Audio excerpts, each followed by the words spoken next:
Fala galera, sejam muito bem-vindos a mais um episódio do Manos da Bola, episódio 007. Estamos aqui recebendo hoje, tendo o prazer de receber Léo Miranda, o Léo que é ex-atleta de futebol, atualmente atua como agente de atleta, agente esportivo, é profissional da educação física e seja muito bem-vindo ao Manos da Bola, Léo. Obrigado, é um prazer estar compartilhando com vocês um pouquinho da minha história.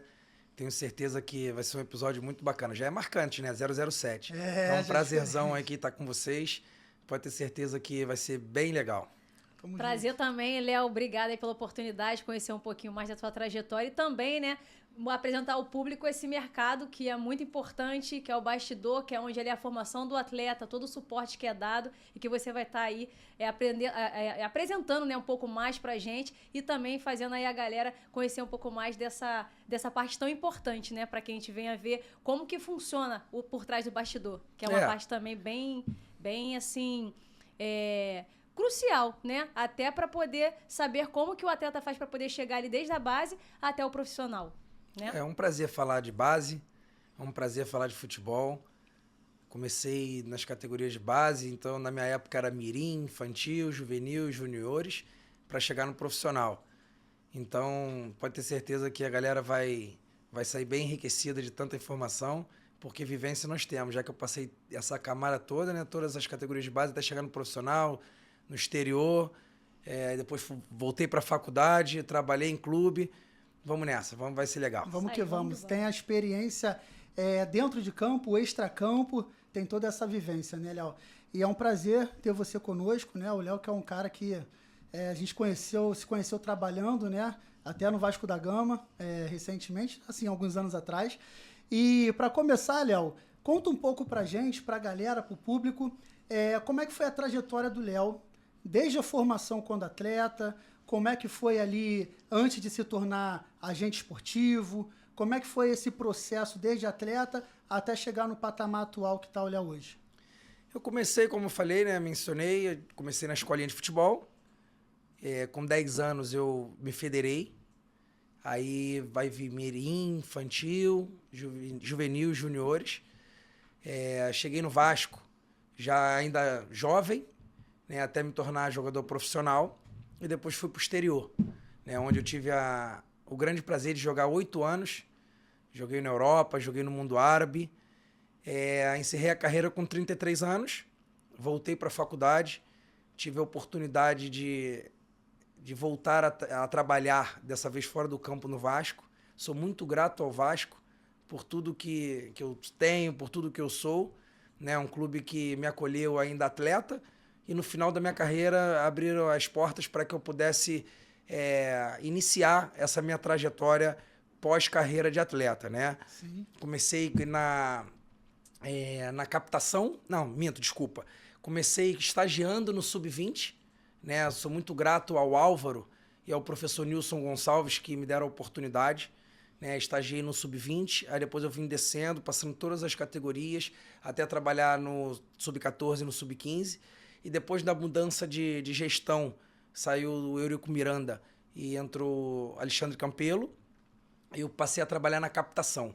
Aí fiquei 1 ano na captação, como observador técnico. Aí, 1 ano depois, certinho, no início do ano, eu passei a trabalhar de auxiliar técnico no Sub-13, né? E, consequentemente, no próximo ano, eu fui para o campo para ser treinador, já formado, né? Porque eu já estava estudando a educação física, me formei e pude ter o prazer de virar treinador do Vasco em 2021. Isso aí, 2021. Teve a pandemia, até um caso engraçado, porque eu tive um jogo, né, no início da minha trajetória como treinador, ganhamos e depois entrou a pandemia. Então passei 1 ano invicto, né, com um jogo e uma vitória. É uma geração Sub-8, né, a geração que hoje está no Sub-12 do Vasco, né, 2012. E então, aí passei 1 ano, no ano seguinte eu tive a oportunidade de trabalhar com agenciamento, que já era algo que eu gostaria, porque eu tive uma conversa com o Carlos Brasil, assim que mudou a gestão, o Carlos Brasil passou a ser o gerente da base, e eu falei para ele que o meu desejo era aprender na categoria de base para depois me virar agente. Então eu queria passar todos os processos possíveis para que eu pudesse me preparar para poder estar trabalhando como agente. Então eu pude ver o processo desde o início, desde a captação das categorias menores até o sub-20, acompanhando jogos, preparando relatório, preparando treinamento, a metodologia que o Vasco preparava, que não é fácil, né? Maturação dos atletas, perfil físico, perfil técnico, tudo isso para me enriquecer, para que no momento certo que eu achasse que eu tivesse preparado, eu pudesse trabalhar como agente. Então eu fiz o caminho certinho. Categoria de base, virei jogador profissional, fui trabalhar, voltei para a faculdade, trabalhei, me formei para virar agente. E hoje estou muito feliz, me encontrei, tenho certeza que tem muita coisa boa ainda para poder estar oferecendo agora como agente. E é muito bom, Léo, porque assim, você é a prova viva, é um exemplo do que a sorte, ela caminha com quem trabalha, com quem se dedica, com quem se prepara. A sorte, quando eu digo sorte, que para muitas pessoas, né?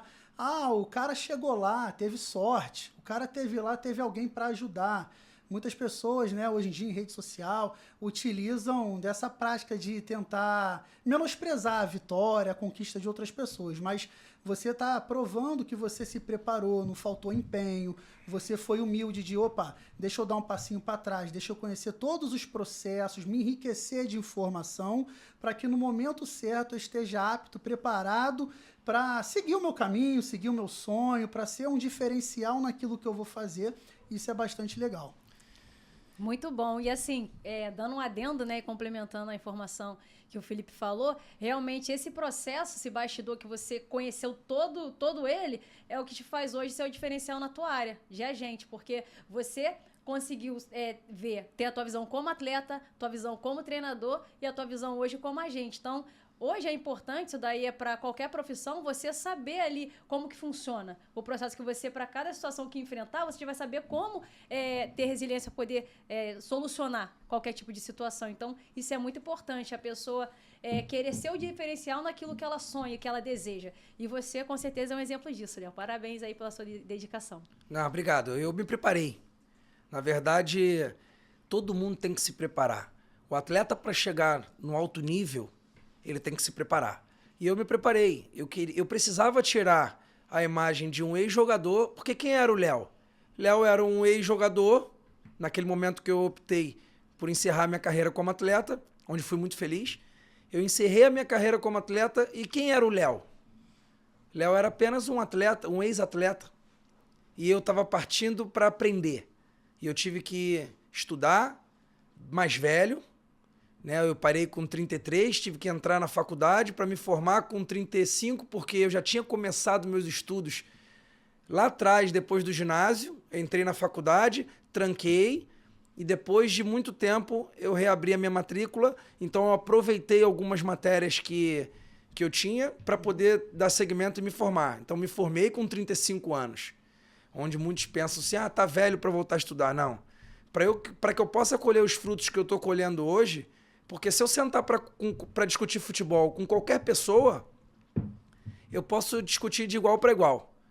Não pelo que eu passei, mas porque eu ainda continuo aprendendo, continuo estudando, continuo tendo que entender o mercado, né? Então eu fui um jogador de futebol, de base profissional, me tornei profissional de educação física, era uma exigência do Vasco na época da gestão do Carlos Brasil na base, que para virar treinador tem que estar formado, e eu quis me preparar para chegar no topo da categoria de base, que era o cargo de treinador de futebol. E eu fui treinador de futebol no Vasco da Gama, tenho na minha carteira profissional treinador de futebol do Sub-8, para depois, quando eu virasse a página e saísse do campo para trabalhar como agente e eu pudesse discutir com alguém, eu estou totalmente preparado para discutir todas as áreas do futebol. Isso eu até sugiro que muitos se preparem, porque as pessoas antigamente falavam assim, boleirão. Eu não tenho como ser chamado de boleirão. Até sou, porque a gente não pode esconder nossa origem de jogador, mas boleirão no bom sentido. Aqui compartilhando algumas imagens, né, ali da trajetória do Léo como atleta, ali desde criança, né, já foi... Essa foto aqui, pequenininho, você pode ver que a minha perna esquerda, ela tá semiflexionada, tem uma bola ali. Sério? Porque cortou, porque eu fiz essa montagem para mostrar cada passo da minha vida. Legal. Eu pequenininho com a bola, eu já no Madureira, eu fiz o caminho inverso que hoje estão fazendo. Hoje querem começar já do grande, eu comecei do pequeno, para depois chegar no Vasco, Europa, mundo árabe, já num jogo, já time grande. Aqui, me cortaram, eu mesmo devo ter me cortado, ou talvez a tela não pegou. Eu tô aqui nesse cantinho, ó, esse bracinho aqui é meu, já na categoria sub-13, onde nós temos o Ryan, que hoje está jogando no Vasco, no profissional. Aqui, formado. E no fim da minha faculdade, onde foi uma das coisas que eu carrego como maior alegria da minha vida, porque foi um desafio ter que trabalhar, ter que estudar à noite e com a esposa grávida. Então, é uma alegria. Esse é o Riquelme, né? Já jogou no profissional do Vasco. Um dos destaques. Chegou no profissional. Aí essa galera boa aí, né? Pô, André Portela, Matheus, Vitão e o Fred hoje, que é gerente do América de Minas. A galera tá... O Vitão ainda tá no Vasco, né? O Vitão tá no Vasco. Eu até fiquei sabendo que tá para ir para um outro clube do Brasil grande. Merece. O Matheus, eu tive o prazer de encontrar o Matheus em Piracicaba, que eu fui assistir um jogo de um atleta da empresa e o Matheus estava como auxiliar técnico. E o Matheus eu tenho certeza que o Matheus vai voar, porque é um cara muito dedicado. Muito dedicado. Muito bacana. E já aproveitar que a gente já está nesse adendo aí, né, da questão do processo, né? Como você falou, muitos querem começar do grande, né? Ao contrário, fazer o processo inverso. Então a gente vai começar do processo como deve ser, né? Do pequeno para o grande. E aí a gente vem, né, naquela parte onde é o momento de explosão de um atleta, que é a divisão de base, é o momento ali também onde o atleta ele se forma não só na questão de técnica, de tática ou de parte física, mas principalmente na parte mental também, que é muito importante hoje, que a gente vê no alto rendimento como o mental tem feito a diferença na vida de muito atleta. E a gente vem lá. Na sua visão, quais são as principais e as maiores barreiras que um atleta da base, da divisão de base, ele enfrenta para chegar até o profissional? Quais seriam as maiores barreiras que você vê para que um atleta chegue até o profissional? Eu adoro falar sobre isso. Né? Nos bastidores a gente estava batendo um papo, né? E eu penso nisso todos os dias, porque eu vivo com atletas de base dentro da empresa e eu tenho um desafio muito grande de ajudá-los a chegar no sonho deles, né? Que é ser jogador de futebol profissional. Uma das primeiras perguntas que eu faço ao atleta, normalmente eles são acompanhados com os pais, né, ainda quando pequenininhos, e eu pergunto, eu não deixo nem o pai entrar nessa hora. Eu falo assim, deixa ele responder. Qual é o seu sonho? 90%, 95% responde assim, ser jogador de futebol. E era a resposta que eu realmente estava esperando. Porque se ele falar, eu quero ser jogador profissional do clube tal, na minha opinião, ele já está indo para um lado que não é o caminho certo. Ele quer ser jogador de futebol profissional. Então, a barreira para ser jogador de futebol profissional são várias. Agora, quando você me pergunta e você afirma que o emocional é importante, está coberta de razão. Hoje, o emocional, no meu entender, é tão importante ou talvez mais importante do que a própria parte técnica. Que na minha época, ou até mais para trás, nós alinhávamos assim... Primeiro a parte técnica, depois física e emocional. Haja vista que lá atrás os jogadores não eram tão profissionais como precisa ser hoje. E esse profissionalismo e essa parte emocional, eles caminham junto. Porque se ele é forte emocionalmente, pode ter certeza absoluta que ele vai entender o processo e ele vai ser um bom profissional. Ele vai treinar, ele vai descansar, ele vai se alimentar. E o sonho é muito difícil de realizar, né? Então hoje eu tenho certeza absoluta com o que eu afirmo para vocês e para o público, que se o atleta for comprometido, ele precisa ter, lógico, a condição técnica para ser um jogador de futebol, mas se ele for comprometido, tiver a cabeça boa e tiver uma base familiar, ele tem grandes chances de realizar o sonho de ser jogador profissional, porque hoje o nível está muito parecido. Dificilmente você vai chegar num estádio hoje para assistir uma categoria de base ou sub-20, você vai conseguir pontuar 5, 6 jogadores fora da curva. Ou seja, o que eu quero dizer com isso? O nível está muito parelho. Então, aquele que tem uma base familiar, aquele que consegue entender o processo e vai conseguir suportar, esse vai chegar e vai realizar o sonho. Como você bem colocou, Léo, a parte mental, né, emocional, a gente jogou, né? Você foi atleta profissional, também atuei. Lá atrás, a gente não tinha todos esses parâmetros, todas essas informações, né? A gente achava que a gente ia jogar, óbvio que tinha que estar concentrado, tinha que estar ali preparado, mas o jogo era diferente. Então a gente, em alguns momentos, eu falo até por mim, eu entendia que por eu ter uma qualidade técnica um pouco acima de alguns ou dos demais, eu ia ser jogador. E não é assim que funciona.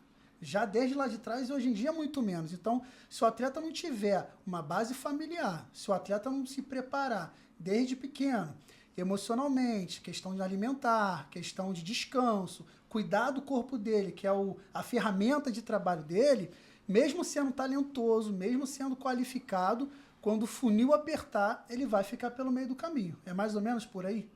Com certeza. Eu vi muitos jogadores que eram tops titulares ficar pelo caminho. E eu posso, assim, te falar com a maior certeza do mundo. A minha geração é a geração de 1984.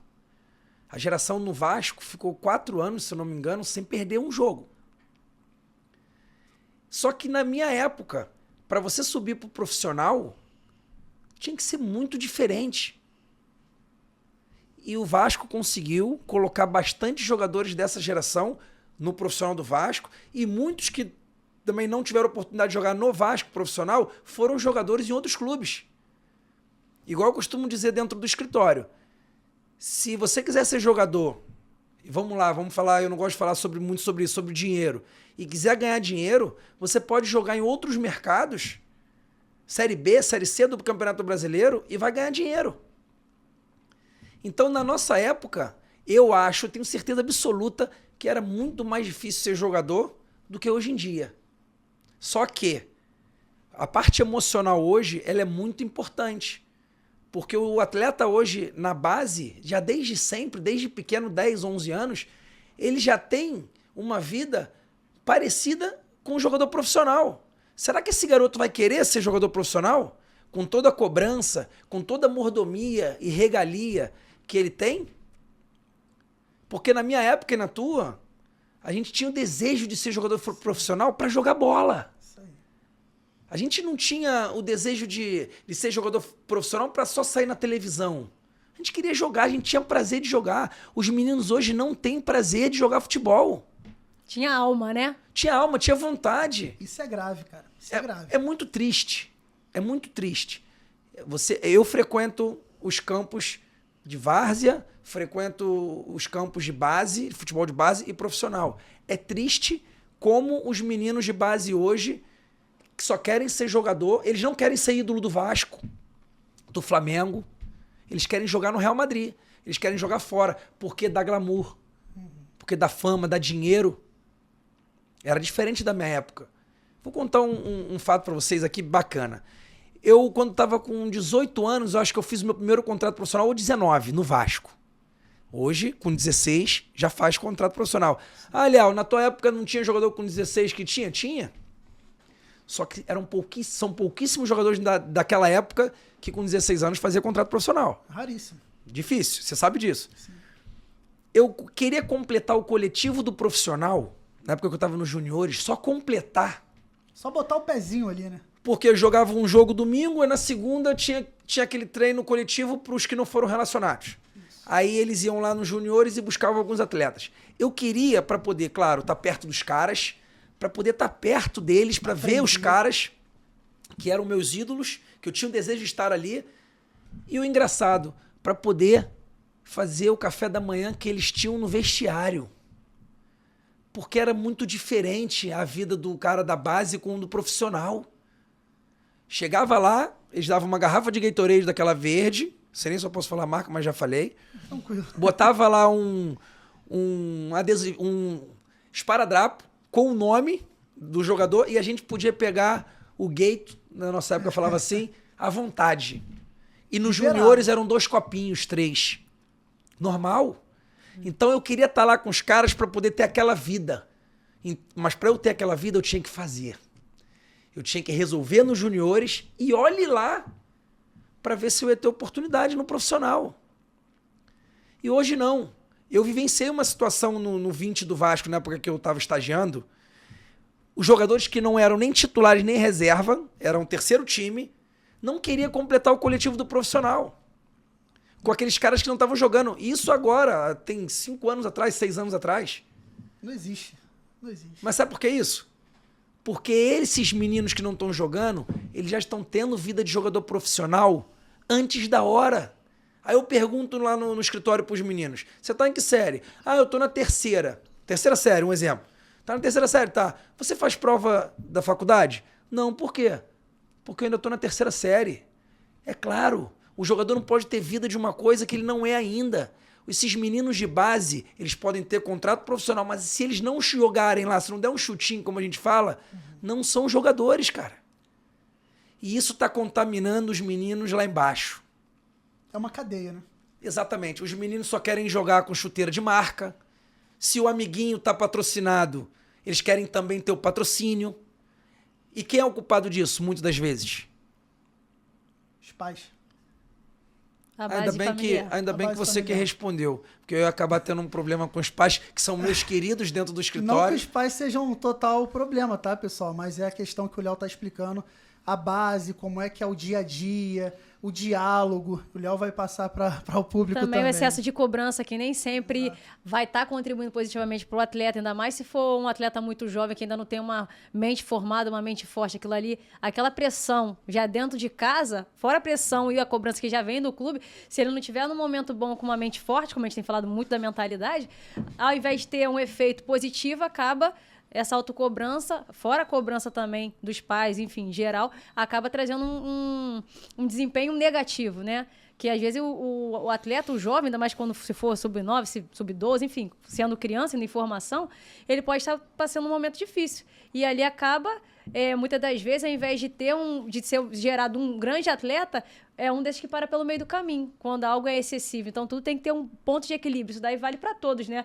Até mesmo os pais ou atletas que já tenham passado por algumas barreiras, né? Isso a gente fala pro público, compartilha aqui com a gente, seja o pai de atleta, seja o próprio atleta, você que já é da base ou tá ainda aí iniciando, né, na fase de iniciação, compartilha com a gente as suas dores, as suas dificuldades, porque aqui a gente vai ter muito ainda conteúdo durante o decorrer, né, do episódio para poder compartilhar com vocês, mas sempre busca o equilíbrio, tanto o atleta na autocobrança, como os pais, porque do clube vai vir a cobrança, que é o natural. Mas, mesmo assim, tudo tem que ter esse ponto de equilíbrio para que venha ter o êxito no geral, né? Eu costumo dizer o seguinte, os pais, tá muito claro, né, a gente não pode ser leviano também, que os pais querem o melhor para os filhos. E tá muito claro. Eu também gostaria que meu filho tivesse uma chuteira da melhor marca. Tem pecado nisso? Não. Mas isso não pode ser uma exigência dentro da idade. Seja lá quando for. Se ele tem condição de ter uma melhor, beleza, que tenha. Mas isso não pode ser uma exigência ao empresário, ao clube. A criança... Eu pergunto muito assim, lá pra criança. Vai chegar num jogo contra o Flamengo. 10, 11 anos, 12, 13. Tem um jogo, você esqueceu a tua chuteira. Aí tem um amiguinho que tem uma chuteira um número a mais ou um número a menos, sem marca. Você prefere jogar ou prefere ficar de fora porque você não levou a sua chuteira? Aí o pai fica se coçando para responder, porque eu já sei. Aí eu falo, não, deixa ele. Ele fala, eu jogo com qualquer uma. E por que que os pais exigem tanto que os meninos tenham que ter patrocínio, tem que ser a melhor, que o empresário tem que bancar? Porque é a realidade. Eu não posso esconder. Eu prometi para você que eu ia falar tudo que eu acredito. E é verdade.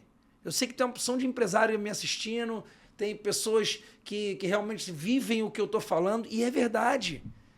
Não só os pais têm culpa, mas como os empresários também. Porque virou uma luta, uma guerra para que faça jogador, porque a mercadoria, estamos tratando os meninos como mercadoria, porque as transações, as operações são milionárias e realmente resolve vidas não só dos atletas, mas dos empresários também, que estamos trabalhando atrás do dinheiro a todo custo. É empresário tirando jogador por causa de pouco ou até muito dinheiro, e os pais entrando nessa luta e aceitando. Lembrando que, igual você falou comigo, por que tanta cobrança? Os meninos têm 10 anos, 11. Eles não saem de 10 para 20 dos juniores, eles passam um processo.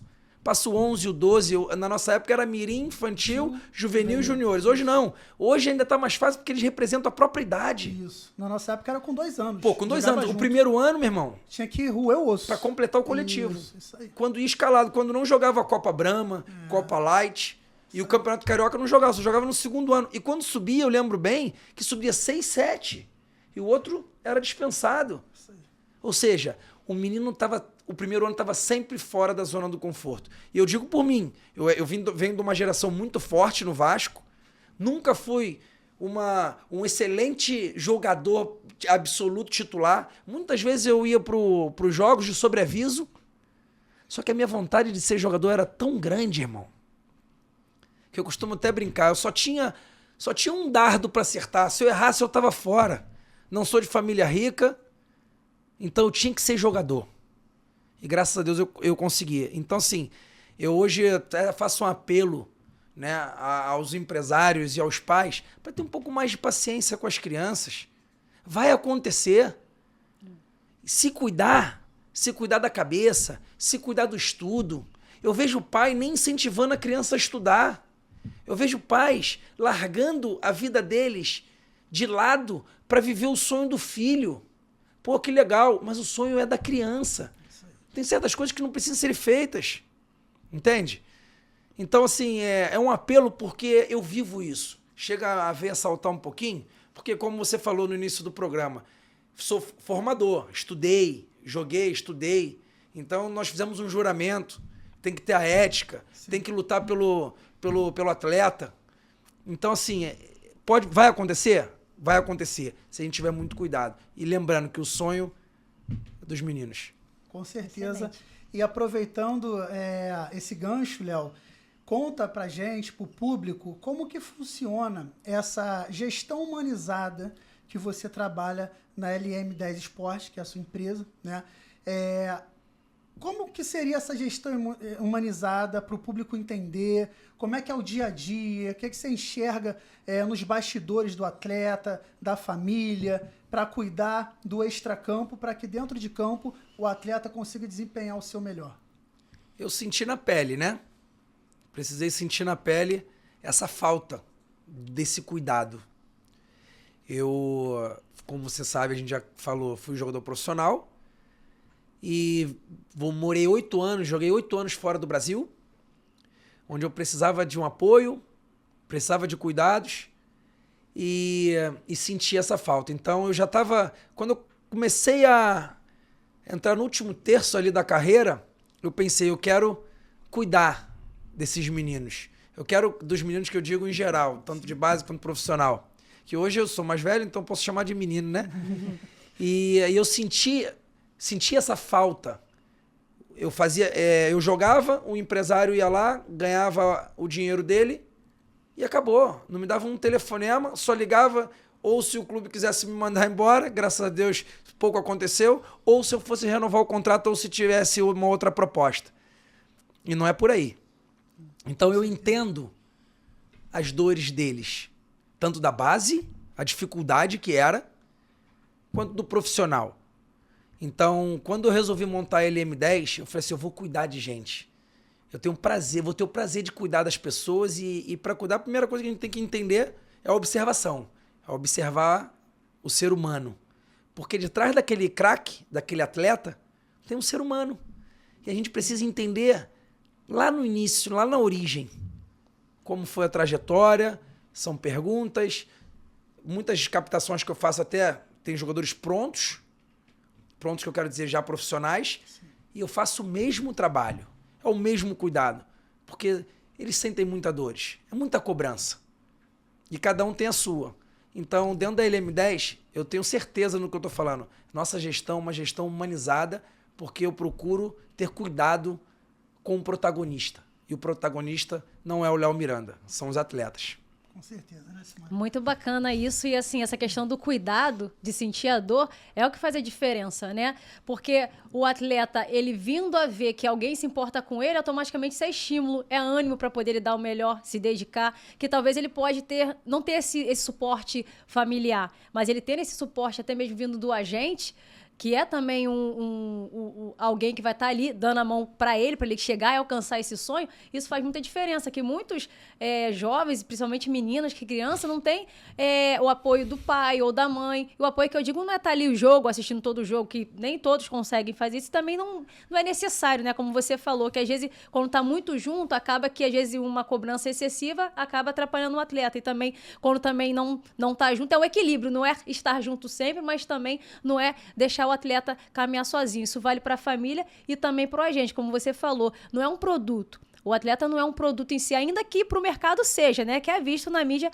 como produto, mas para o agente que ele que ele se importa, como é o seu caso, o atleta vai se ver como alguém importante, vai se ver como alguém que não está só interessado ali no crescimento dele como atleta para poder ter um retorno financeiro, mas alguém que quer crescer junto, quer dar a mão, que vibra junto, que quando vê ali o atleta mais perto ainda do sonho vai estar ali vibrando junto com ele. Isso daí faz muita diferença. Isso é muito bacana, né? Com certeza. E como você falou, a Simone falou, o atleta, ele, para chegar no seu melhor nível, no profissional, tem todo um processo, né? Desde a base, as categorias, os períodos, os momentos, os altos e baixos, que vai oscilar em algum momento. O atleta não é robô. Mas se ele não tiver aquele cuidado de falar, cara, o sonho é meu, mas eu sei que tem pessoas por trás desse sonho que também se importam comigo, não só se eu vou ser jogador, se eu vou ser um atleta de alto nível, se eu vou jogar na Europa, mas ele se importa comigo como pessoa. Se eu estou feliz, se eu estou, vamos dizer assim, motivado para jogar, se eu estou com algum problema extracampo, familiar, isso faz total diferença para que o atleta acaba tendo uma motivação maior para falar, cara, a hora que eu entrar ali dentro, por mais que ele já seja motivado, eu vou correr o dobro, eu vou representar não só o meu sonho, mas também essas pessoas que me apoiam, independente de eu ser ou não jogador. Então, assim, essa parte humanizada, como você bem colocou, cuidar de gente, é extremamente importante, até porque a gente tem visto até as Olimpíadas agora, não somente falando do futebol, se o atleta não tiver um suporte, uma base familiar de pessoas que o cerquem, ele não vai chegar no seu maior nível, ele não vai conseguir realizar os seus sonhos. Isso é muito importante, né? Quando eu falo de preparação, da forma que eu me preparei para estar aqui, para ser um agente, né? Os atletas também têm que se preparar. E a parte emocional, ela é essencial porque está muito nivelado. Se você for pegar os resultados da Eurocopa, muitos jogos terminaram empatados e foram terminar o vencedor nos pênaltis. Se tratando da Copa América, mesma coisa. O que eu quero dizer com isso? Se não tiver um diferente, se não tiver um diferencial, vai ficar no caminho. Então, você vê, o jogador sai do Brasil novo, ele leva cozinheiro, fisioterapeuta, leva médico, preparador físico, leva todo mundo, faz um staff. Para ele justificar, inclusive, o grande investimento que é o futebol. Então os clubes estão pagando muito para poder exigir muito. E se exige muito, você precisa estar preparado mentalmente. Senão não vai conseguir render. E eu costumo falar que o clube de futebol, ele não tem tanto cuidado com isso também. Verdade. Não rendeu, tchau. Então o jogador tem que estar preparado. E isso faz parte do meu trabalho. O jogador precisa ser orientado. Então eu costumo dizer, às vezes com os amigos, que existem muitos empresários que são engenheiros de obra pronta. Eles pagam, vai lá e tira o jogador da outra empresa porque pagou, foi na família, a gente já falou sobre esse tema, E aí o jogador acontece. Mas não acontece porque o empresário fez com que acontecesse, ou não ajudou. Muitos ajudam, tem muitos empresários bons por aí. Mas também tem uns que pagam. Eu não costumo dizer que isso é agente, é investidor. Ele vai lá, pagou, espera o dele vir. E aí o que acontece? O garoto aconteceu, o nome dele explode, conhecido no mercado, aí o pai daquele menino de 10, 11 anos viu aquilo e acha que esse empresário, por ter feito essa operação, vai fazer o do filho dele. E aí o empresário não cuida do garoto, ele fica pelo caminho, não renova o contrato, manda embora do escritório e fica mais um pelo caminho. Porque não tem uma gestão humanizada. Não cuida, não procura saber. E uma outra coisa que você até falou comigo, o empresário precisa sim acompanhar os jogos, precisa entender daquilo que ele trabalha, porque não é banana. Eu, para vender banana, eu tenho que conhecer de banana. Qual é a banana, a marca, quando que vai, quando não vem, né? Sim. E o empresário precisa entender da qualidade técnica, da parte física, até de tática. Com certeza. Para ele entender que tipo de mercado que o jogador dele pode jogar. Se às vezes um lance de comportamento, a parte comportamental do menino, ele precisa corrigir, porque aquilo pode atrapalhar numa futura negociação ou até na formação do atleta. Então, o empresário do futebol ele tem que se preparar. Ele não pode apenas falar de números ou entender. Ele tem que saber, se eu tenho um jogador que tem a característica X, ele cabe no mercado X. Ele não pode ir para o Y porque a operação é maravilhosa. Porque ele vai fazer uma, e o que ele faz com aquele ser humano ali que está indo lá? Será que ele tem a capacidade de ter esse conhecimento? Ele precisa ter. Então a gente tem que cuidar sim desses meninos, tem que ter cuidado, tem que orientar, tem que olhar como está se comportando, como é na escola. Porque hoje, como o nível está muito igual, o menino que é bom na escola, consequentemente ele tem um cognitivo mais alto, ele vai entender as informações que o treinador está passando para ele, ele vai entender o processo. Se o empresário entende do processo, tem a obrigação de passar para que o menino não erre. Não pode ser no automático, senão vira o quê? Que eu falo sempre, engenheiro de obra pronta. Aí aconteceu, eu vou ganhar fama disso? Não. Eu não vejo por aí. Não tem um mérito, né? Quando você não constrói, que mérito tem? Não, e muitas vezes o menino acontece, isso é muito comum, tá? Tá no escritório do empresário X e o pai nem o garoto conhece o dono do escritório que ele tá. Isso é muito comum. Eu tenho certeza absoluta, vou até olhar para aquela câmera ali, que tem muitos pais por aí que vão se identificar com isso. Escolheu ir para o escritório X sem conhecer o dono do escritório, sem conhecer a metodologia que o cara acredita, o que ele acredita para que o filho possa vir a ser jogador. Como o filho joga? Para quem ele está entregando a vida e a carreira do filho dele, para fazer a gestão da vida e da carreira do filho dele. Tem que conhecer aonde ele está colocando o filho. Mas a primeira coisa que ele quer ouvir é quanto que o empresário vai dar por mês. Processo inverso. Se tem capacidade de levar para a marca X. Teve uma situação, é que eu não posso falar o nome, nem vou falar, porque não cabe. O pai, para assinar com o escritório, com a LM10, pediu que eu pagasse até o lanche dele, para ele levar o filho pro treino. Eu só não pedi para ele levantar e ir embora, porque não faz parte, você me conhece, não faz parte, mas, cara, onde que ele quer chegar? E às vezes é um menino super talentoso, que tem uma capacidade de acontecer, e o pai tá matando o sonho da criança. Uma outra coisa importante, às vezes por frustração própria, de não ter conseguido ser jogador, e deposita toda a energia, toda a esperança numa criança que com 10 anos tinha que estar se divertindo. Exatamente. Aí eles falam ousadia e alegria, tanto que o Neymar levantou. Isso. Não tem ousadia nem alegria, porque não é mais prazeroso, não está sendo prazeroso ser jogador de futebol na categoria de base hoje em dia. E os pais e os empresários estão tendo grande capacidade de atrapalhar o sonho dos meninos. Absurdo, né? Verdade. E aí, né, complementando aqui com o programa, Compartilha com a gente, Léo, como que ocorreu essa virada de chave de jogador de atleta para agente de esportivo, né, de futebol, e o que levou você a essa escolha? Assim, dá um adendo pra gente de como ocorreu essa transição. Eu tive que me preparar para estar na base. Então eu estudei e virei treinador.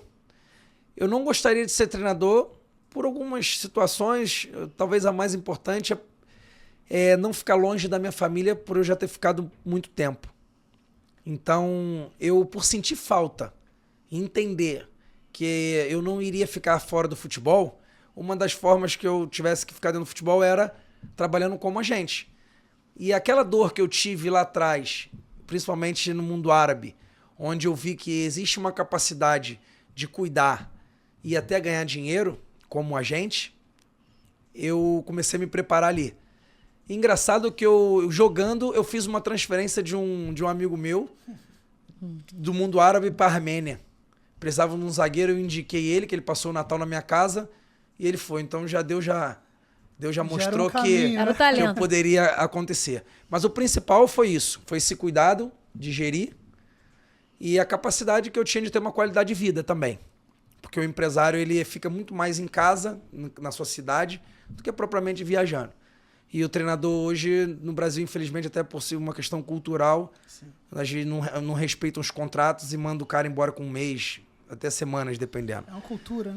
E depois que eu saí do Vasco, na verdade, na pandemia, eu comecei a fazer transferência de jogador internacional, até por uma questão de ética, eu não ia mexer sendo funcionário de um clube. Sim. Então, eu fiz para o exterior.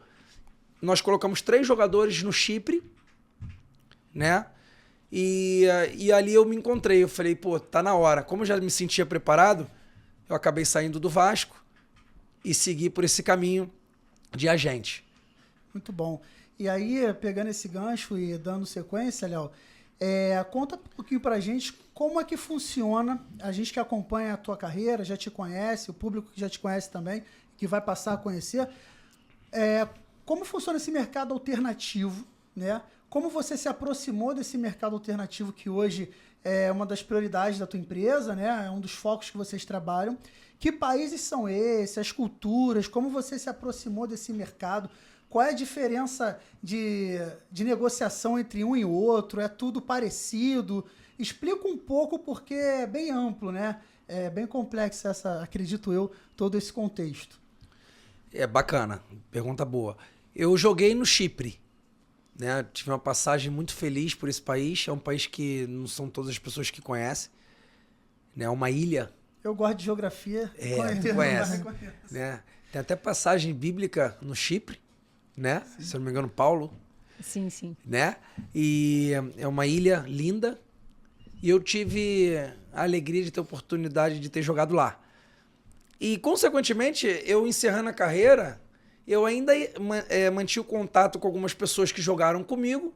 Muitos viraram presidente de clube, outros viraram treinadores. E isso me deu a oportunidade de estar mandando alguns jogadores do Brasil para lá. Então, a maioria desses contatos hoje que eu tenho nesse mercado alternativo foi pelas amizades e a relação que eu mantive, a boa relação que eu mantive como atleta. E até hoje a gente alimenta essa amizade e eu tenho conseguido fazer bastante coisas nesse mercado. Graças a Deus aí foram 35 transferências de 2 para 3 anos, internacionais. E estou muito feliz. É claro que eu gostaria de, daqui a pouco, estar fazendo transferências no mercado, né, do primeiro escalão do futebol. Mas como foi tudo na vida, para mim não foi fácil. É um processo, né, Léo? E é muito mais gostoso quando eu passo pelo processo, porque eu estou suportando. Daqui a pouco Deus abençoa e a gente dá um salto e vai para outro escalão. Sem abandonar o mercado alternativo que eu vou carregar para o resto da vida. E tem diferença entre um ou outro mercado desses alternativos? Por exemplo, tem ali a parte, posso chamar assim de segunda prateleira da Europa, alguns países que você trabalha, tem a parte do mundo árabe, tem diferença de transação dos atletas que você leva para a Europa ou para o mundo árabe? Como é que funciona isso? E quais foram, dá o exemplo de alguns países que você Já trabalhou, já transferiu alguns atletas? Não, claro que tem diferença. E é isso mesmo, o mercado alternativo, quando a gente fala mercado alternativo, é a segunda ou até terceira prateleira, porque não dá pra gente classificar quantas prateleiras tem no futebol. É difícil. Né? Só no Brasil nós temos 4 divisões e mais os campeonatos paralelos ao brasileiro, que é a Copa Santa Catarina, é a Copa Rio, é a 2 dos estados. Né? Então, na Europa tem esse mercado. O Chipre é um deles. Né? Quando a gente fala o primeiro escalão, o primeiro degrau do futebol na Europa, a gente pensa em que? Inglaterra, Espanha, Itália, né? A França, né? Alemanha. E que ainda não é o mercado que eu tenho trabalhado. Né? Já está chegando, eu tenho certeza. Está perto. Já bateu na trave, tá? Mas vai chegar. Eu tenho certeza. Com muito trabalho, muita calma e muito profissionalismo a gente vai conseguir fazer. Então, o meu mercado é esse mesmo. Por exemplo, a Arábia Saudita, até algum tempo atrás, não era a primeira prateleira. Hoje, já está. Por causa dos protagonistas, que são os atletas, já está num primeiro escalão aí do futebol. Então, o meu mercado é esse mesmo. É Catar, é a segunda divisão do Catar. Eu fiz bastante transferências para lá. Bahrein. Tem Sudão. Sudão, inclusive, eu tenho coisas para falar do Sudão que financeiramente foi muito bom. Pô, mas 3 meses depois que eu saí de lá, teve a guerra. E o país está em guerra até hoje. Tem alguns brasileiros que passaram um sufoco nessa guerra para voltar para o Brasil. Né? Então são coisas que também acontecem. Sim. Que também é importante, muitas das vezes, o agente ter conhecimento sobre os países para poder passar para os atletas. É claro que o Sudão, eu tive lá no Sudão, não tinha problema nenhum. Não teve problema nenhum, nada. Fui muito bem tratado. E 4 meses ou 3 meses depois, estourou a guerra. Então, a gente não tem esse poder, muitas das vezes. Mas é importante a gente falar da cultura desses países diferentes, como é o futebol, como é jogado, como os atletas precisam se comportar dentro desse mercado. Não é só apenas eu pegar, fazer o contato, mando o contrato, assina e vai. Vai jogar. Até porque a minha obrigação é cuidar. E os protagonistas são eles. Uma vez que eu transfiro um jogador para um mercado, eu tenho que saber que tipo de jogador que eu estou mandando, como é a personalidade desse jogador, senão ele fecha a porta para mim. Sim. Porque o meu objetivo não é fazer só aquela operação e ganhar o dinheiro, é continuar fazendo. Parceria, né? Exatamente. Ah, Léo, então todo jogador que você manda dá certo? Não. Não é uma receita de bolo. Se a gente for pegar o Kaká, saiu do Milan como o melhor jogador do mundo, foi jogar no maior clube do mundo, que era o Real, e não conseguiu andar da forma que ele queria. Sim. Ah, então o Real Madrid contratou errado? Claro que não, acontece. Mentalmente o Kaká já deu algumas declarações que ele não estava legal. Então o meu cuidado é esse, é tentar ser o máximo assertivo possível para que o menino renda e eu consiga colher esses frutos e ele também.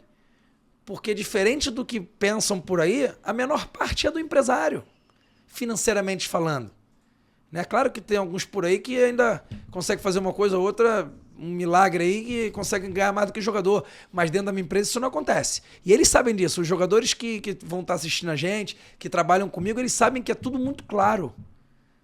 Aceitou? Beleza, aceitou. E a gente cumpre.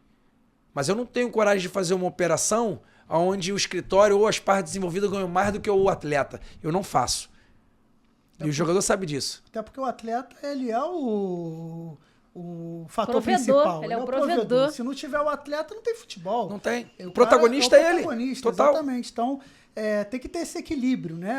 Parceria quando fica bom para todo mundo, onde é tudo tratado com transparência e não deixando o atleta em segundo plano. Com certeza, esse caminho porque é ele que sofre. Seguir. Ele que sofre de saudade, ele que se machuca, ele que faz o gol. E até o que a gente estava falando antes, que é super importante, o atleta ele representa a minha empresa quando ele entra dentro do campo. Seja para coisas boas, seja para situações que não são boas, Sim. ruins. Se ele faz um golaço, vamos falar, pô, olha lá o jogador do Léo Miranda, da LM10. Sim. Mas se ele faz uma jogada ruim, ou se ele tem um comportamento que não é adequado para um atleta profissional, também vão falar, olha o jogador do Léo. Então, da mesma forma que eu tenho que ter uma postura profissional, ética, eles também representam a minha empresa dentro, porque essas transferências do alternativo, vamos lá, o mérito é do atleta, mas eu tenho grande participação nisso. Porque é o meu relacionamento que está dentro do negócio, porque eles não sabem quem são esses atletas. Eles só conhecem esses atletas porque eles me pedem, eu quero um atacante de lado, um winger, um extremo, eu mando. Eles não ligam para mim desse alternativo e falam, eu quero fulano de tal. Não. É curioso. Sim, com certeza. E é importante o público estar sabendo disso. Confia no trabalho e na Do agente. representação Na do sua agente. indicação. Exatamente. Exatamente. E como é a minha postura dentro disso? Eu tenho que me preparar, eu tenho que falar inglês. Porque o Google Tradutor, muitas das vezes, não dá tempo. É dinâmico. Eu acordo, às vezes, 3 horas da manhã para falar o telefone, por causa do fuso horário. Enquanto uns dormem, outros trabalham. Isso é normal, mas isso são todas as profissões. Sim. Então, e muitas das vezes, a gente não recebe, jogadores não querem pagar, não reconhecem o trabalho do agente, que é árduo. Como eu estou falando, eu já pontuei várias situações aqui, onde eles só vão porque também existe agente. Porque a maioria dos atletas, 90% dos atletas que eu transferi, é a empresa que fez. Não foi o clube ligando pro atleta e ele, como tem contrato comigo, vem. Então a gente tem que ter o mérito também. Porque eu preciso saber falar inglês, em espanhol, eu preciso cumprimentar eles em árabe, porque eles gostam. Eu preciso entender como é o árabe na hora de sentar na mesa. Eu já levantei da mesa uma vez no mundo árabe e foram me buscar no corredor porque o sheik falou assim, ó, tá fechado, vamos fazer o que ele tá falando, porque ele tá certo. Mas se eu não entendesse a cultura, se eu não soubesse como eu ia ter que me comportar naquele momento, perdi a negociação. Da mesma forma que eu já cedi muito também em prol do atleta. Mas eu, quando eu tô na frente do atleta e ele vê uma atitude dessa, ele sabe que eu tô cuidando dele. E eu tive essa experiência, quando foi a primeira vez pro mundo árabe, eu tinha um empresário, Mohamed Arhat. E tinha um local, ele era marroquino e falava espanhol comigo. E eu não sabia falar muito bem inglês. Hoje ainda tá melhor um pouquinho. Melhorou, mas já passou bastante tempo também. Eu troquei 3 vezes o contrato. Primeiro porque, entre aspas, eu não fui com um agente que estava do meu lado. O agente estava mirando o negócio. Aí eu saí de Portugal, fui para o mundo árabe, cheguei lá, tive que jogar um jogo, isso não estava combinado, para poder mostrar se eu era aquilo ali que o vídeo mostrou. Se era real, né? Se não era fake. Aí eu demonstrei e no outro dia eu assinei o contrato. Quando eu fui assinar o contrato, tudo que eu combinei, algumas coisas não estavam dentro do contrato. Só que eu já era casado, eu tinha pessoas que acreditavam em mim, que dependiam de mim, e eu precisava ser firme.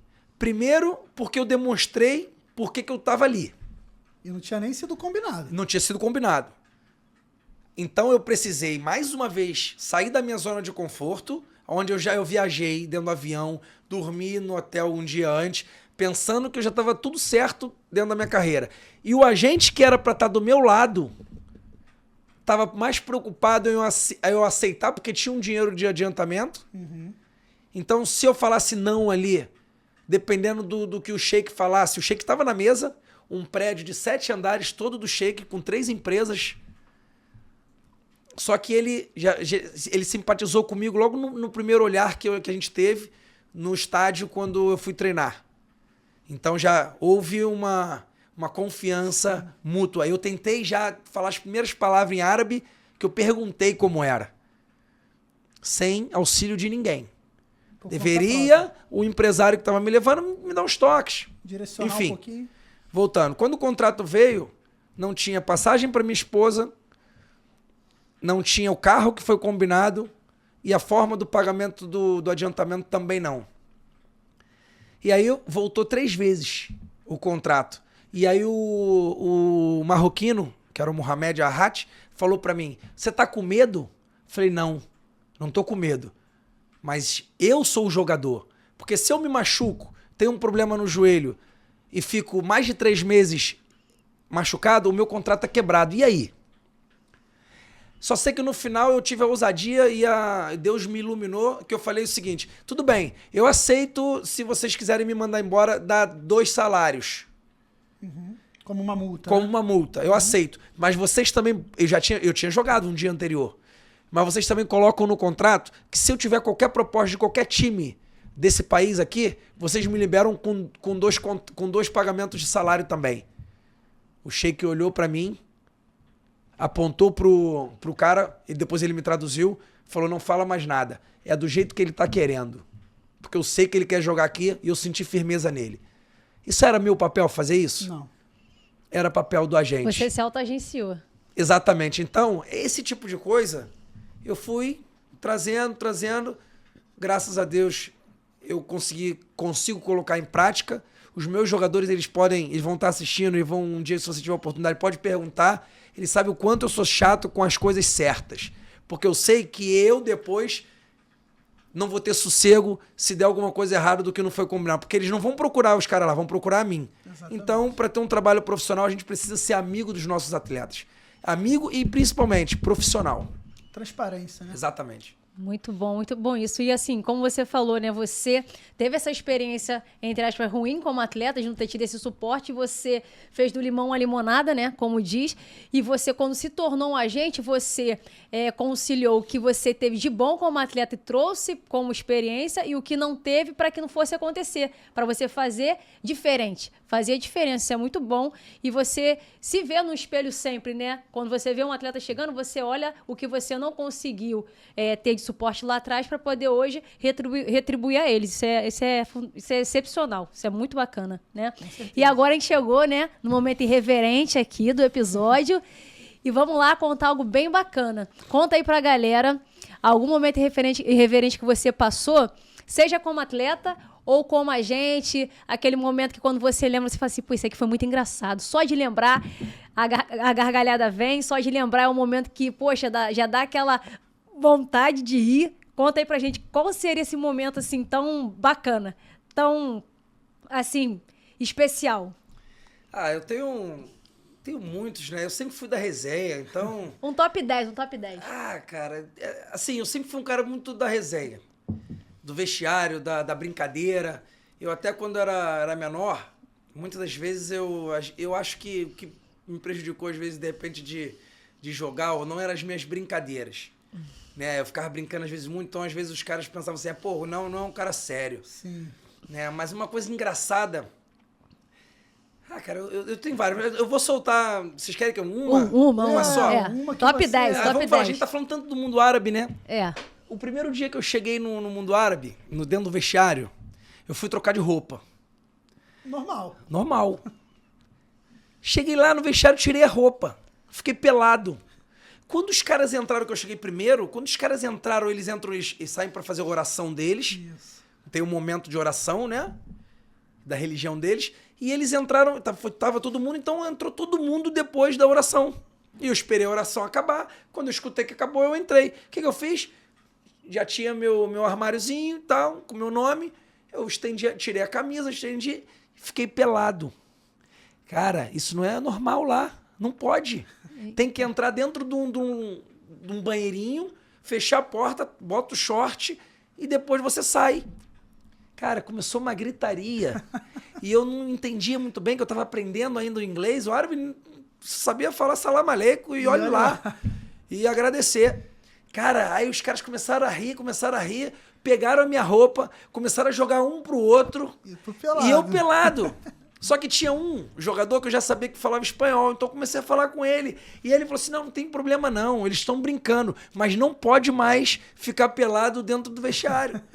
Cara, eu fiquei com uma vergonha, eu só sei que eu botava a mão na frente, mas ao mesmo tempo a minha roupa passava, eu tentava pegar, depois botava a outra mão protegendo. Eita. Cara, foi uma situação engraçada. Realmente. Ainda mais no mundo pouco árabe, constrangedor. Né, cara? Que os caras são cheio de bem respeito, regrados. exatamente. E a gente sai a questão da cultura, né? De exatamente. Conhecer a cultura. Eu tinha saído do Brasil a primeira vez e fui pra Europa, fui pra Espanha.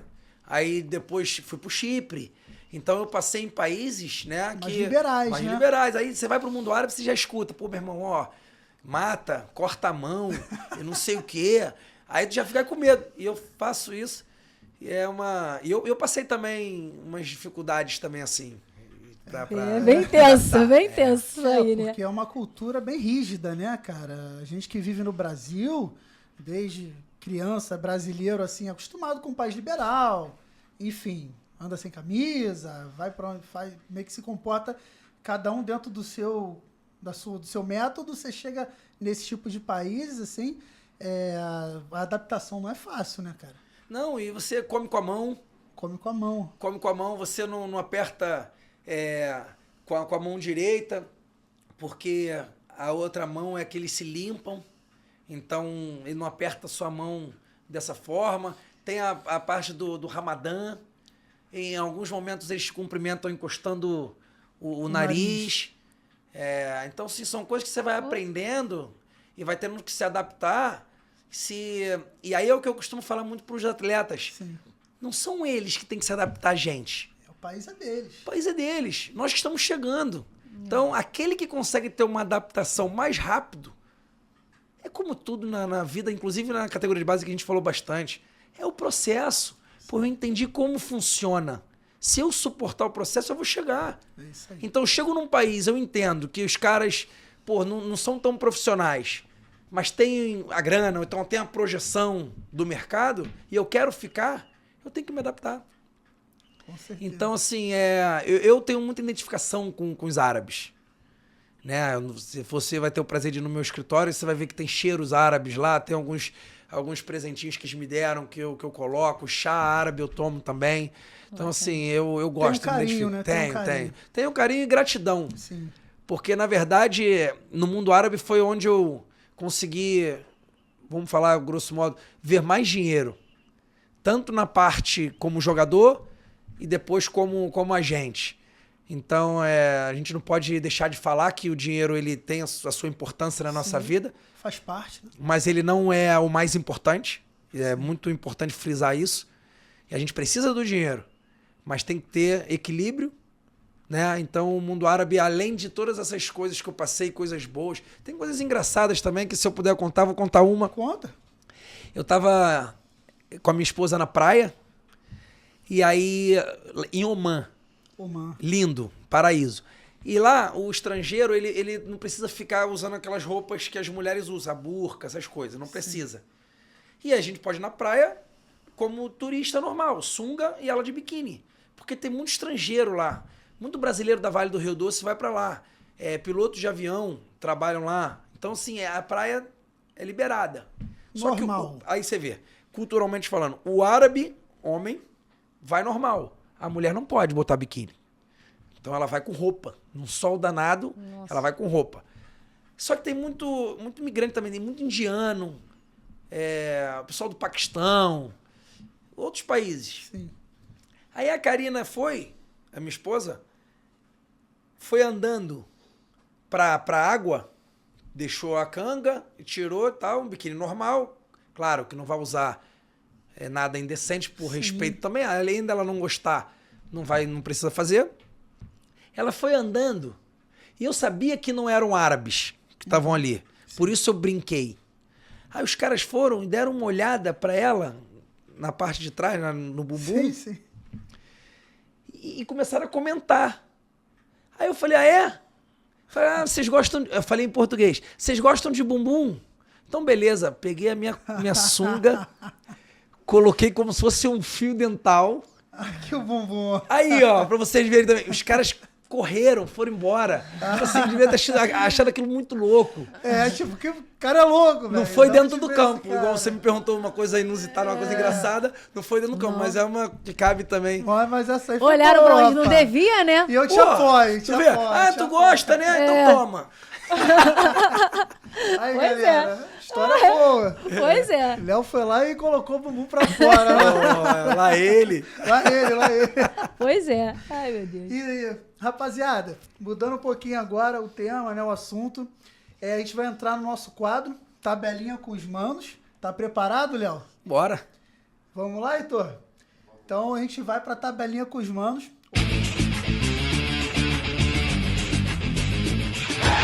Hoje a gente vai falar para o Léo formar o jogador perfeito. Ainda mais você que é agente de atleta, né, que trabalha com diversos jogadores, já viu tantos talentos.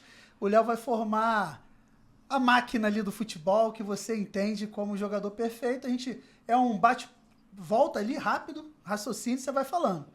Pode ser? Real, jogador real? Jogador real. Que já atuou, tá atuando. Vamos lá. Começando aí. Inteligência. Zidane. Força. Ronaldo Fenômeno. Habilidade.